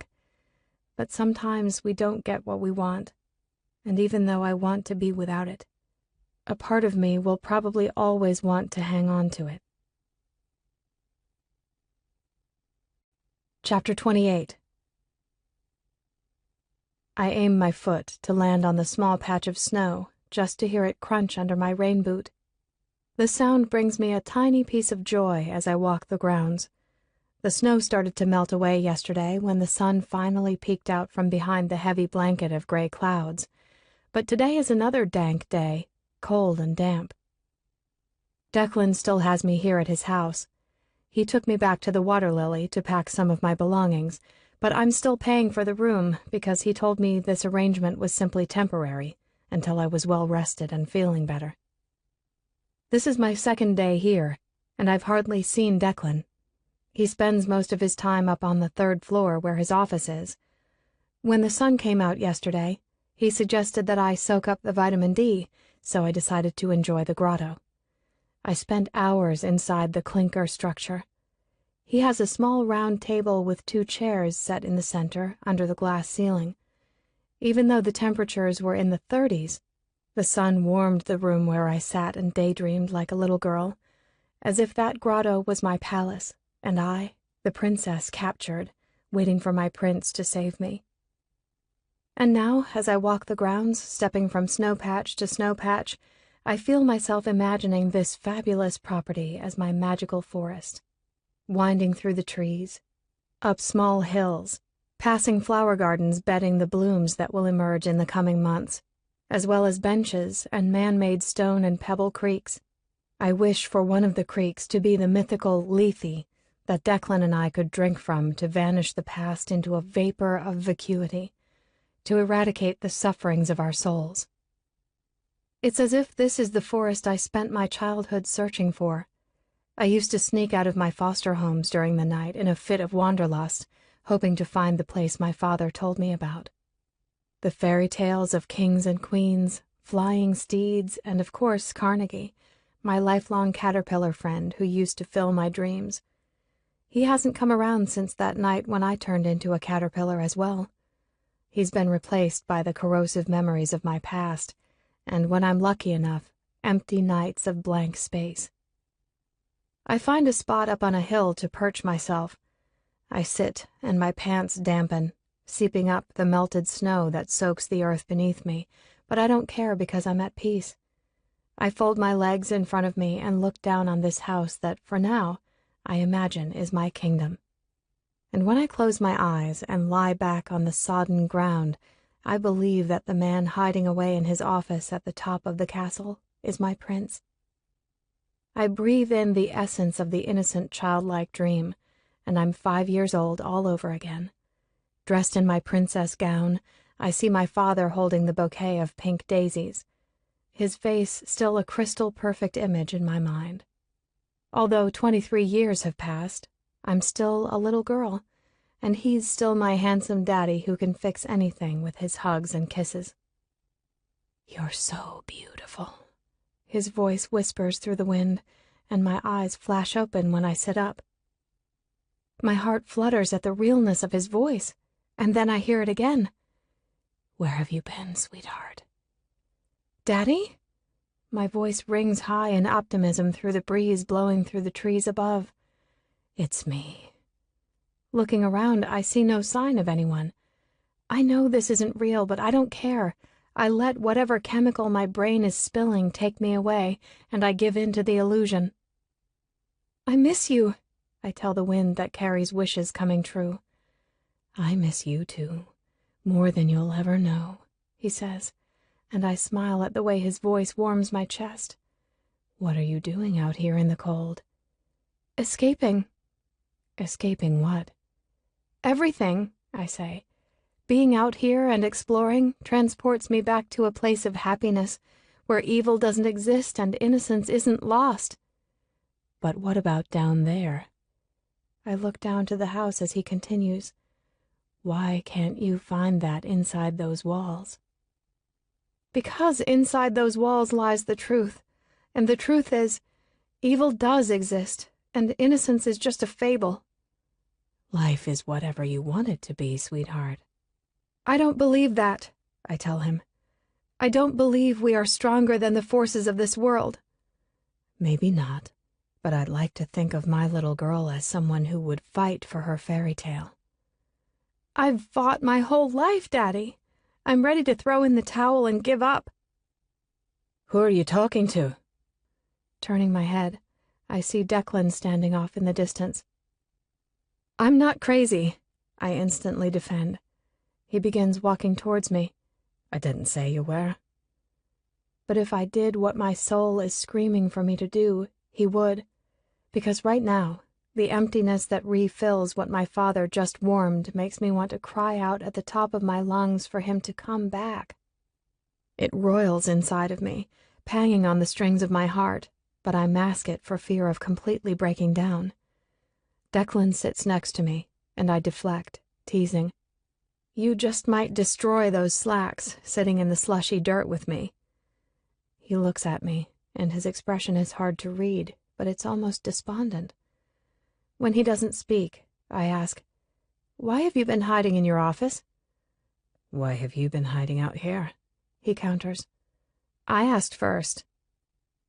Taking a deep breath, he admits, "Honestly, it makes me nervous to be around you." "Why?" He pulls his knees up and rests his arms over them as he explains. "Because I don't know you. I feel like I know the character you played. I know Nina. She made me comfortable. But you, I don't know you, and that makes me nervous." But before I can speak, he says, "Now it's your turn to answer. Who were you talking to?" Casting my eyes away from him, I reveal, "My dad," and wait for his response. But what he says next surprises me. "What did he have to say?" Shifting my attention back to Declan, he looks sincere in wanting to know. So I give it to him. He told me I need to be stronger. "Will you tell me about him?" he asks, and then smirks, adding, "The truth this time." "What I used to tell you about him, the way he comforted me, the way you two resemble each other, it was all true, Declan. The lie was the Kansas story. Truth is, we lived in Northbrook. He was a great dad. I never had to question his love for me because he gave it endlessly." Thoughts from the past pile up, and I smile when I tell him, "The reason my favorite flower is the pink daisy is because that's what he would always buy me." My chest tugs when the memories fall from my eyes and roll down my cheeks. We used to have these tea parties. I'd dress up and he'd join me, pretending to eat the little plastic pastries. I wipe my tears, saying, "I never asked about my mom. I never really thought about her because my dad was more than enough. I never felt like I was missing anything." "You mentioned he went to prison," he says, and I nod. "Yeah," I respond, and sniff before explaining. "He was arrested for gun trafficking. I was 5 when the cops arrested him in front of me. The vision of my dad on his knees, being handcuffed, and promising me that everything would be okay is still so vivid in my mind." "So what happened?" Shrugging my shoulders, I resign, "That was it.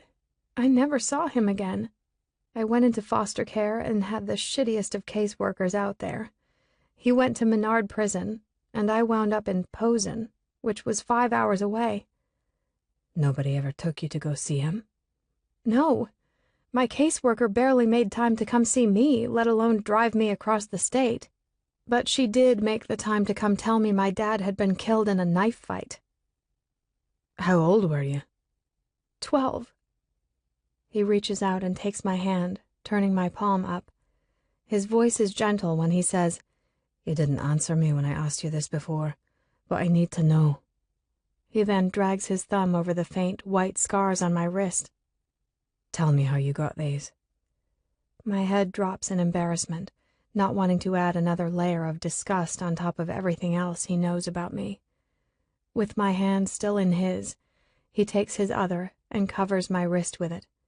When I look into his eyes, he urges, "I want you to tell me." So, I take a hard swallow and muster up what strength I can to confine the pain. It takes me a moment, and after a measured breath, I cut through another wound and allow it to bleed out for Declan. "When I wasn't in the basement, I was in the closet. My foster dad would tie me up with his leather belt to the garment rod in one of the closets and lock me up." "Jesus," he mutters in disbelief. "How long would you—" "Every weekend. I'd go in on Friday and come out on Sunday. Sometimes I'd be in there during the weeknights, but during the summers it was constant. I'd be in there 3 to 5 days at a time. He'd let me out long enough to go down in the basement, but then he'd tie me back up and lock the door again." I feel numb when I tell him this, caging off the emotions I fear. The horror splayed across his face is hard to look at, so I keep my head down, but he picks it up. Moving closer to me, with his hands on my cheeks, he angles me to look up at him. My jaw is locked tight while I continue to hold myself together. "Why?" he scolds harshly as he holds me in his hands. "Why didn't you tell someone? Why did you let that happen to you?" His words rankle my nerves, but instead of blowing up at him in a rage, I narrow my eyes and seethe, "You don't know shit. You had a home. You had a family. You were safe. So don't you dare sit here and question my actions. You don't know fear like I do. I may be fucked in the head, but one thing I do know for sure. I didn't let those things happen to me.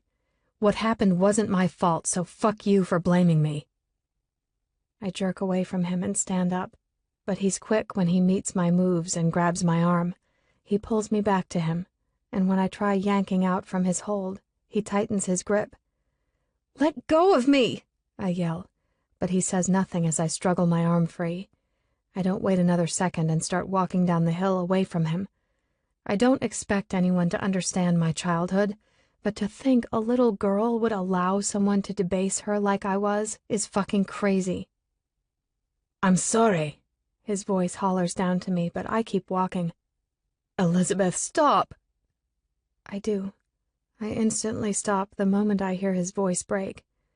When I turn to look up at him through the trees, I exhaust in a softer tone, "I was just a little kid." With hurried steps, he makes his way down, and when he's standing before me, he says, "I'm sorry. My words came out wrong. I'm just angry." He grabs onto me. "I'm so fucking angry when you tell me these things. I feel helpless." "Why?" "Because I want to take it away from you. Because somewhere inside my hate for you, a part of me still cares."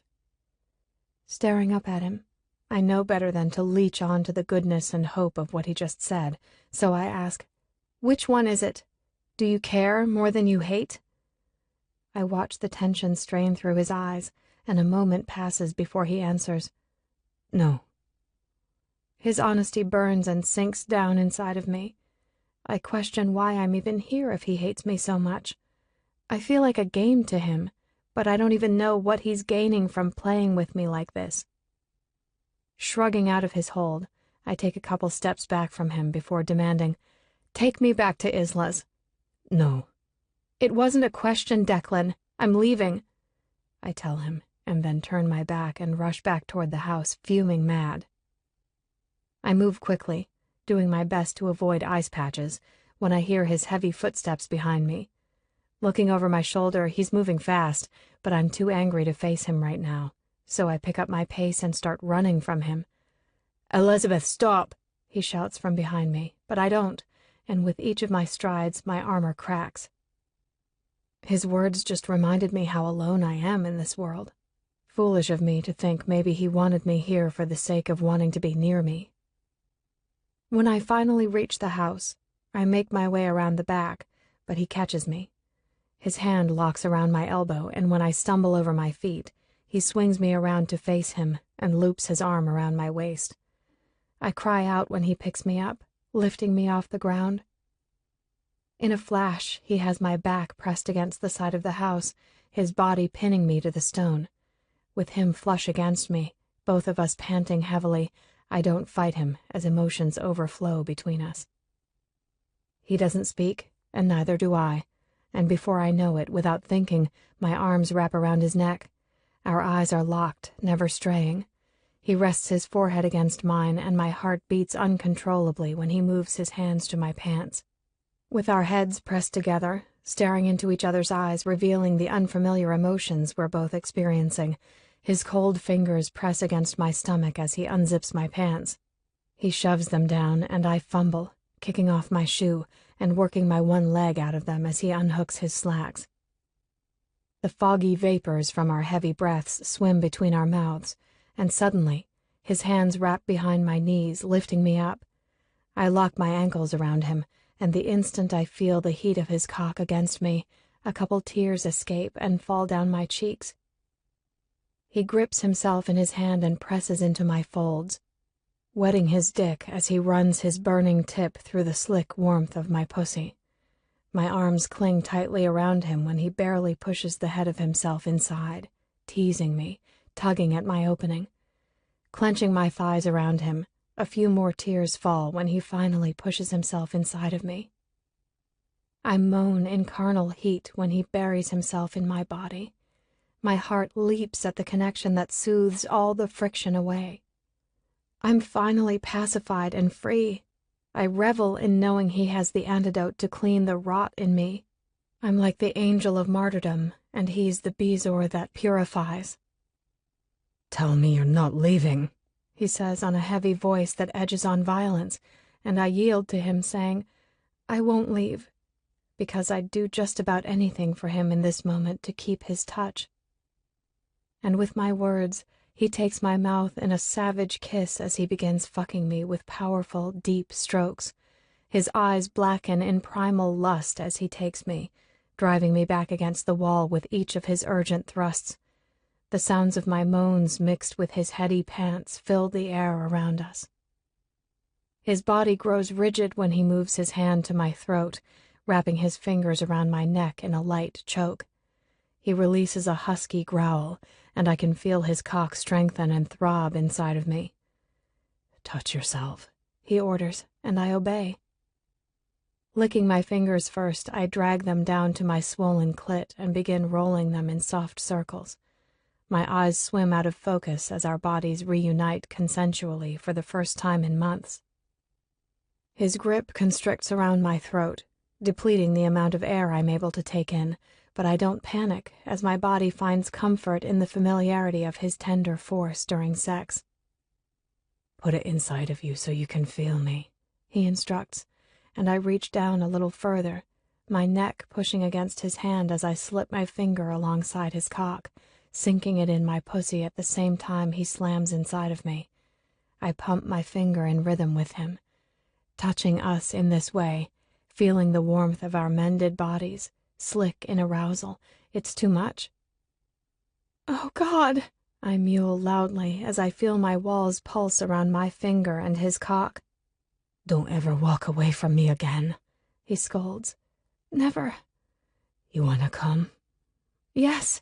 I strain around the cords of my throat that he continues to hold hostage.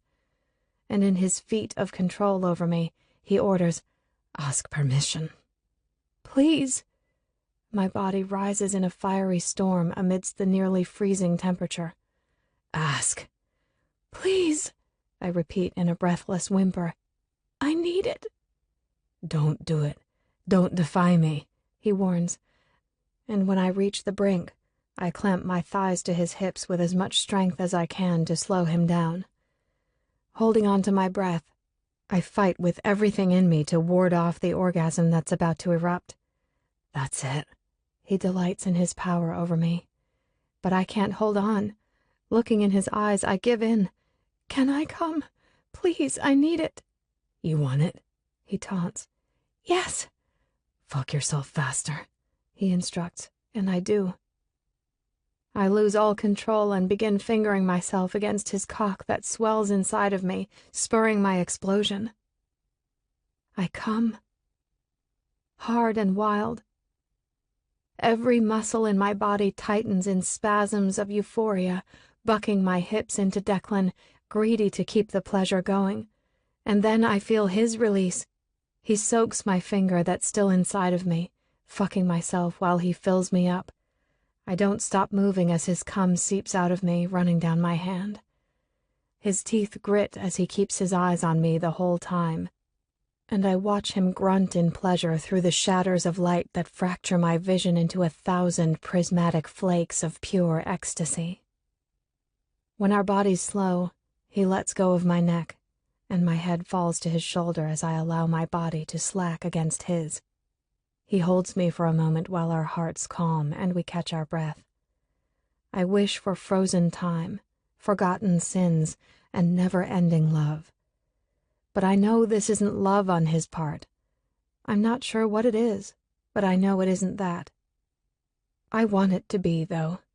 So I keep my head tucked into the crook of his neck, scared to move, because I know the moment I do, reality will resume, and his loathing for me will continue.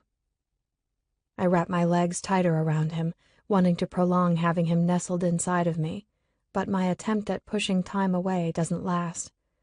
When I feel Declan pulling out of me, I slip my finger out and wrap my hand around his still hardened cock, but he doesn't allow the contact, taking my wrist and forcing me to let go. With my feet steady on the ground, I watch as he shoves himself back into his pants. He doesn't utter a word, and his eyes are no longer on me. And then he's gone, turning his back and walking away from me, leaving me with my pants down, covered in his cum, in the bitter cold. Maybe I should feel used and dirty. Maybe I should hate him. Maybe I should give up and be done. But my heart won't let me, because in the end, I know I'll always want him any way I can get him. I'm an Epicurean for his pain. He's my sadist, and I'm his masochist. We're the reflection of each other's monsters. Chapter 29. I haven't seen Declan since he walked away from me, leaving me alone in the cold earlier today. But I haven't been looking for him either. I've spent most of the day roaming around the house, taking in the history, the artwork, and exploring the books in the library. And now, as I lie on the chaise here in the atrium at the back of the house, I gaze up at the black velvet sky peppered with stars through the glass structure. With civilization sparse and the lack of clouds, you can see every star in the sky. Thousands of them, glittering in the obsidian of night, each holding wishes from foolish people and hopeful children. And I can't help myself when I throw my own up to a few of them tonight. The house is dark, the only noise coming from the wind as it whistles through the bare trees, and with Declan's constant push and pull with me, he reminds me of the wind. It blows, wrapping itself around me, but as soon as I feel it, it's gone. It's uncatchable, unstoppable, uncontrollable. And as much as I want Declan, all I'm really doing is chasing the wind. I turn my head to the shadow of Declan who stands in the open doorway. He wears only his long pajama bottoms that hang low on his hips. A warmth surges through me as I admire the deep cuts of his abs and the defined muscles that rope his broad shoulders and arms. He's so beautiful that it pains me to look at him, but I can't stop myself. "Are you okay?" he says after a long span of silence. I nod, but it's a lie. I'm not okay. He fucked me like an animal and left me in the cold. 1 minute he's caring and sweet, and the next he's transformed, angry and silent, completely shut down and wanting nothing to do with me. And now, here he is, and I wonder what version I'm going to get. He walks into the room, and I keep my eyes on him as he moves with ease. "What are you doing out here? Aren't you freezing?" "I like the cold," I tell him. "I know you do." His words make me want to smile, but I refrain. Moving closer, he then sits next to me on the chaise. "Where have you been all day?" I ask. "In my office. I came looking for you because I have to leave tomorrow for London." "Oh." "I'll be gone for just a couple of days." "What's in London?" "Business," he answers, offering no further insight, so I inquire, "Another hotel?" "Yes. I recently closed on the land. I'm meeting a few different architects tomorrow that I could potentially hire." "That's really exciting." And when I sit up, I ask, "When will you be taking me back to Isla's?" "I won't," he says evenly. "I would prefer if you stayed here where I can keep an eye on you." "An eye on me?" He then looks away and nods his head in the direction of a small camera that's attached to one of the steel beams that connects the panes of glass. "They're in all the rooms," he states. And it makes sense that he would have that level of security in a home this massive. "Declan," I hesitate, feeling awkward about staying here while he's away. "I don't trust you at Isla's. Twice I've walked in on you hurting yourself." "But it feels weird to be here if you're not." "You don't like it here?" he asks, and I instantly respond, "No, it isn't that. I do like it here. It's just—" "Then you'll stay put until I get back." "I don't understand you," I whisper weakly. And with my words, he exhales deeply, turning to look away from me, dropping his elbows to his knees. "Declan, please, give me something to work with here. Tell me something to help me understand." He keeps his head forward, and the tension and struggle is all over him. The muscles in his back flex, and I can see the rise and fall of it as his breathing increases. I know it's a reflection of his building emotions.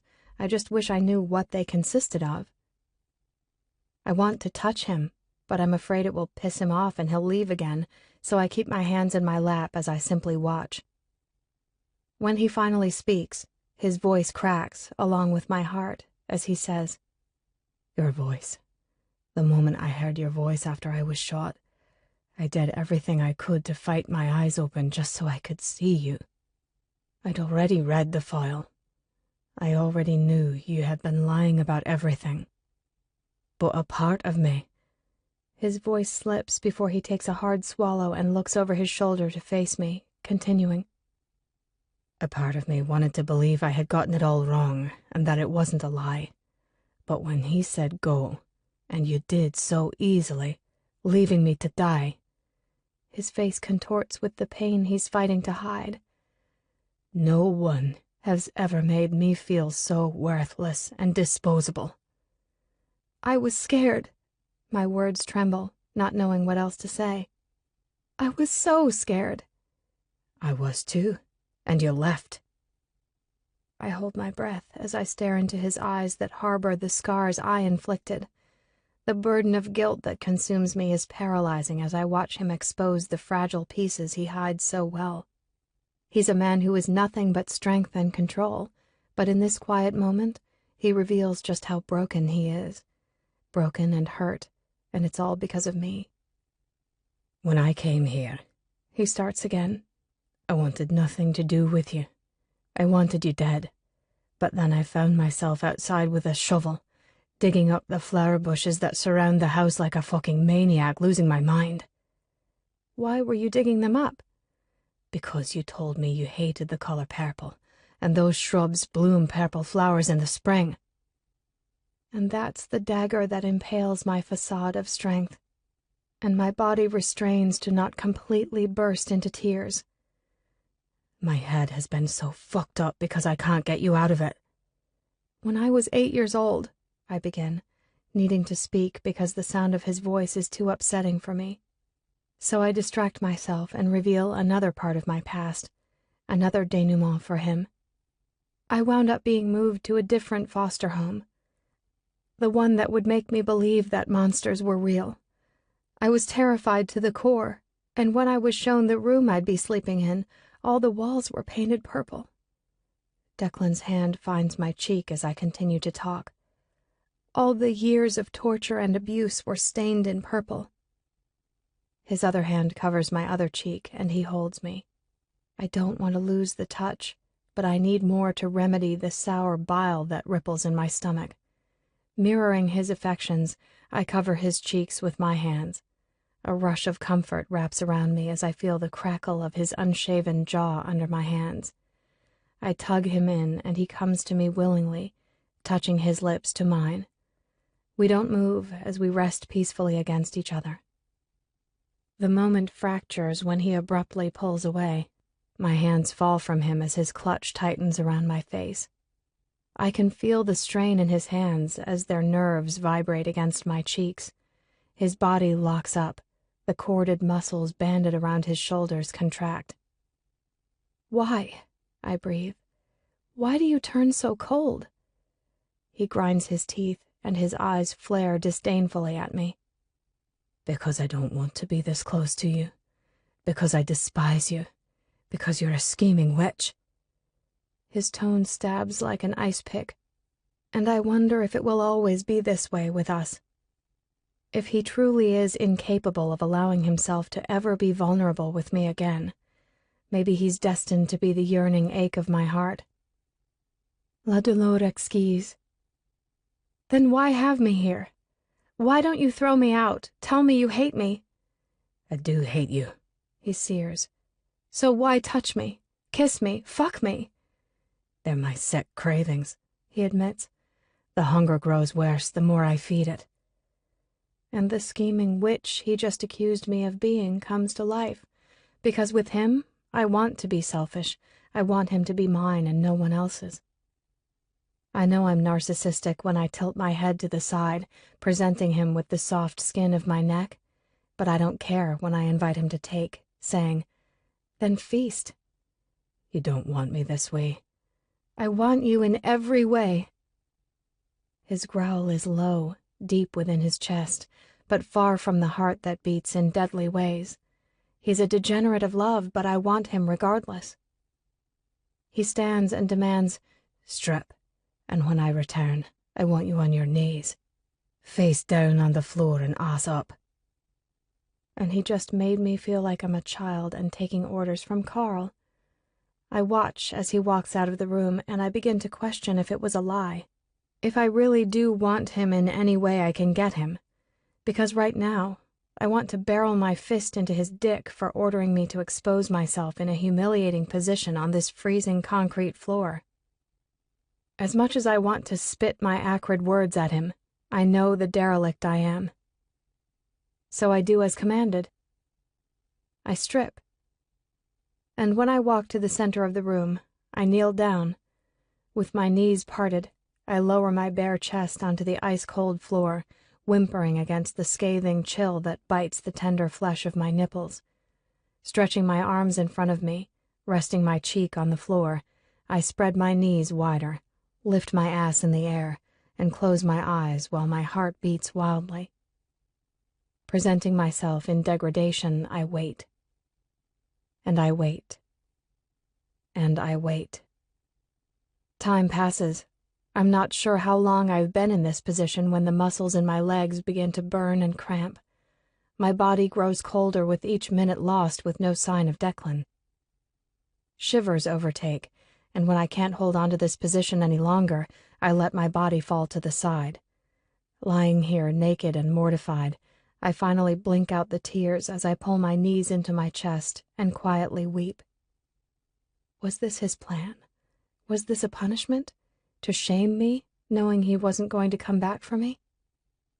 My body turns numb after a while, making it difficult to move my muscles when I attempt to pick myself up off the ground. Slowly, I pull my clothes back on while I vacillate between loneliness, resentment, sadness, and anger. All of it swarms through me, taking my energy, and depleting me to the point where I just want to disappear.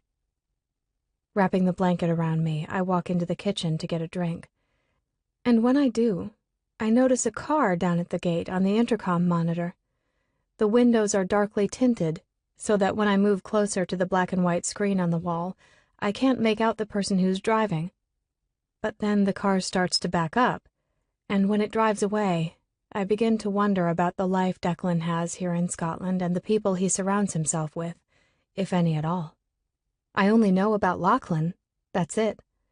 I wonder if he's as alone as he appears to be, and who's lurking at the gate in the middle of the night. I don't even stop to peek in his room as I head to bed. I'm too embarrassed. Did he ever come back to the atrium and see me exposing my body for him? I shake the thought away, and when I go into the bathroom, I see he's set the bottle of pills the doctor prescribed me on the sink. I take a pill out and stare at it, wondering if I'm just like her, just like the woman who never wanted me. I wonder who the hell I am. I fear I'll never know if I stay here in this tug of war with the man who hates me. Flicking the pill from my fingertips, it plops into the toilet water. I know if I leave here and go back to the States, I won't want to do it alone. I need Pike. I'll probably always need him because he's still all I have, and if I take that pill, I risk losing him, and I can't lose him. Get out, I seethe when I walk back into the bedroom and see Declan. I couldn't do it, he says. I knew if I went back to you, I'd fuck you and hurt you because I want to punish you. I wouldn't have been able to resist taking all this anger I have out on you. I can't do this, Declan, I say in defeat. I want to. I want to be strong enough because I don't ever want to be without you. But I'm starting to think that being here with you might just hurt worse than not being with you at all. He walks over and sits on the edge of the bed, dropping his head. There's too much pain in me. There's so much rage and hate, and I don't know how to get rid of it, I tell him. I've been fighting my whole life trying to rid myself of these feelings that won't ever go away. I move to sit across the room from him in one of the chairs. I thought getting rid of Bennett would be what I've been needing, that somehow I would feel better about this life, but I begin to cry. I don't feel better. Nothing feels better. And then I killed my brother, and I'm not entirely sure why, but I did, and I carry that with me every day. I plot revenge, and I kill, and I fight, and I still hate this life. I still hurt, and it won't go away. I don't even realize my eyes are closed, and I'm bent over, sobbing out my words until I feel his hands on my knees. I open my eyes to see him kneeling in front of me. "But this hurts too," I add. "Being here with you hurts me, and as much as I want to hate you for all the ways you've been humiliating me and punishing me, I'm scared to leave. I'm scared I'll never see you again." Was Pike the only one? "What?" I question, confused as to what he's asking. You said you kill. Was he the only one? I hesitantly shake my head, and shock streaks his face. How many? Closing my eyes, I confess, 3. Jesus Christ, he mutters in disbelief. Who else? My foster parents, I say when I look back down at him, and his shoulders lax a little. His hands slide past my knees and grip my thighs with his question. What happened? Pike and I ran away together, and shortly after, we returned one night with a friend of his, and... I want to know everything, he demands harshly. I want to know how those fuckers died.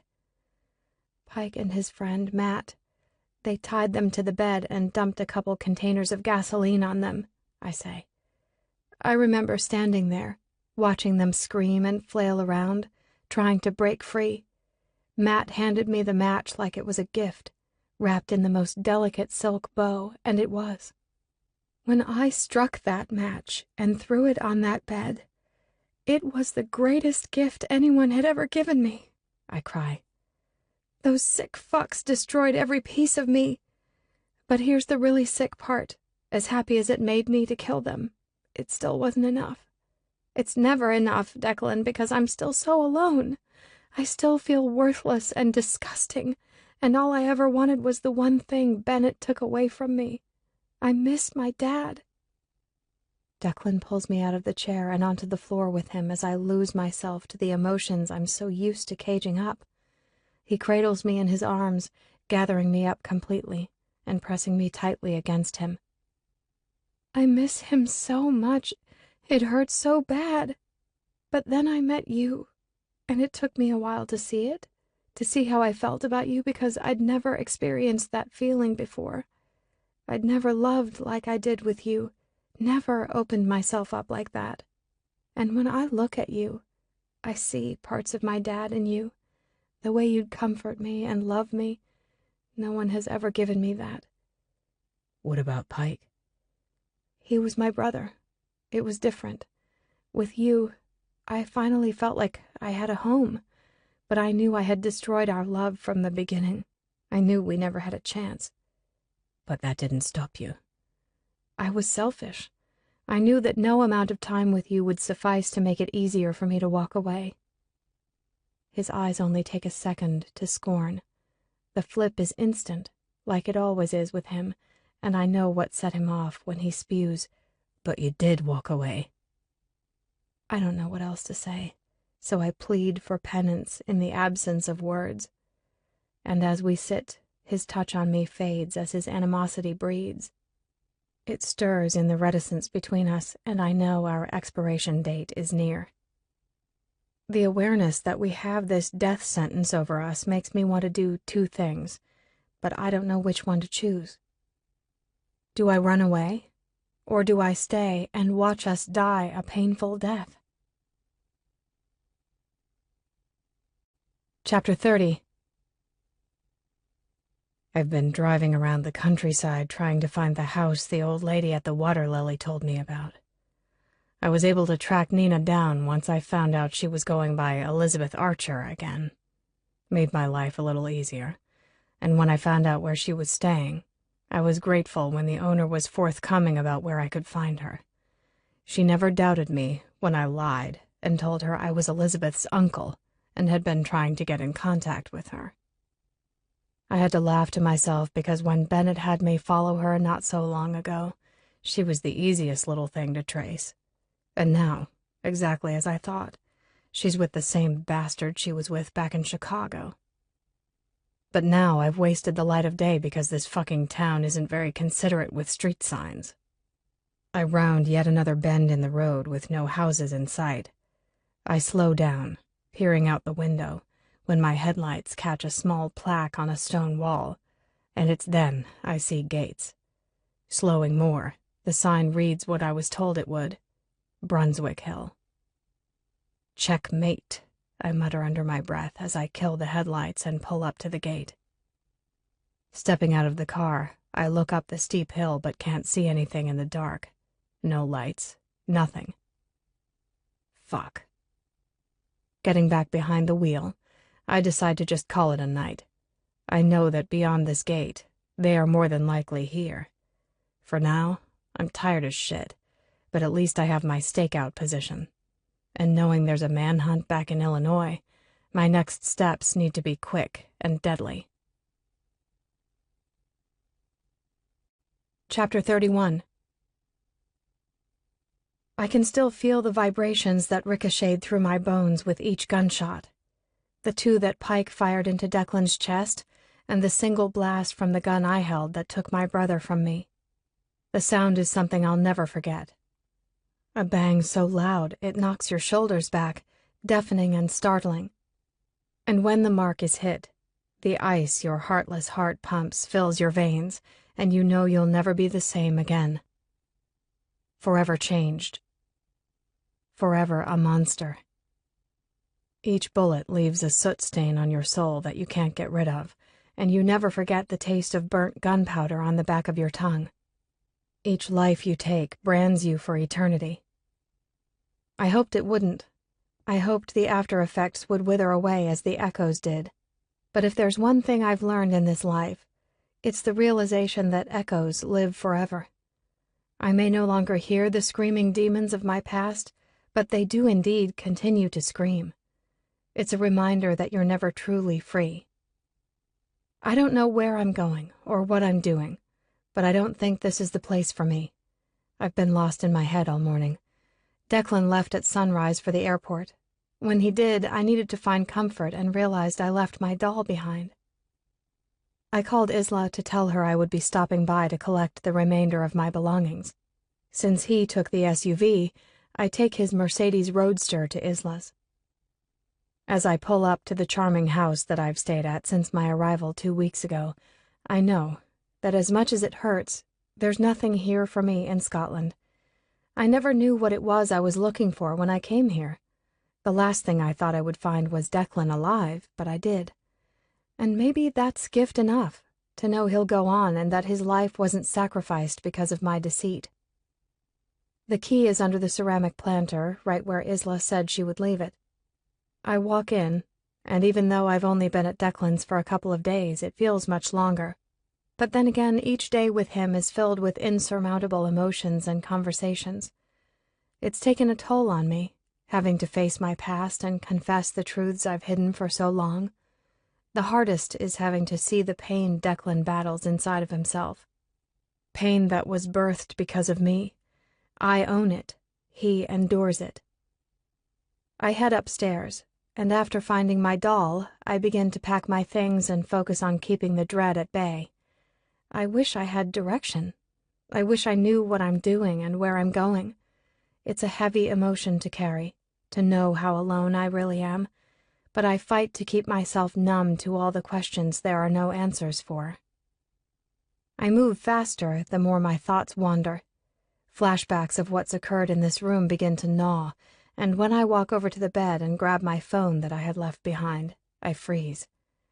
Below the window, parked in the street, is the same car I saw on Declan's gate monitor last night. Or at least I think it is. So many of the cars here are the same, so I can't be certain, but something in my gut sparks the paranoia. The car is directly under my view, so all I see is the roof. Hopping off the bed, I rush downstairs, lock the front door, and make my way through the house to see if I can get a better view. Passing the windows, I find myself walking into a room I've never been in before. Isla's room. Pushing the door open, the room is dark with the heavy drapes shut. Barely parting the curtains with my fingers, I peek out, but the car's gone. The street out front is now vacant, aside from my car. I open the drapes further to get a better look, and sure enough, the car is gone. Shaking my head, I release a pathetic sigh. You're losing your mind, Elizabeth. I take in a calming breath, retiring my batty thoughts that have no basis.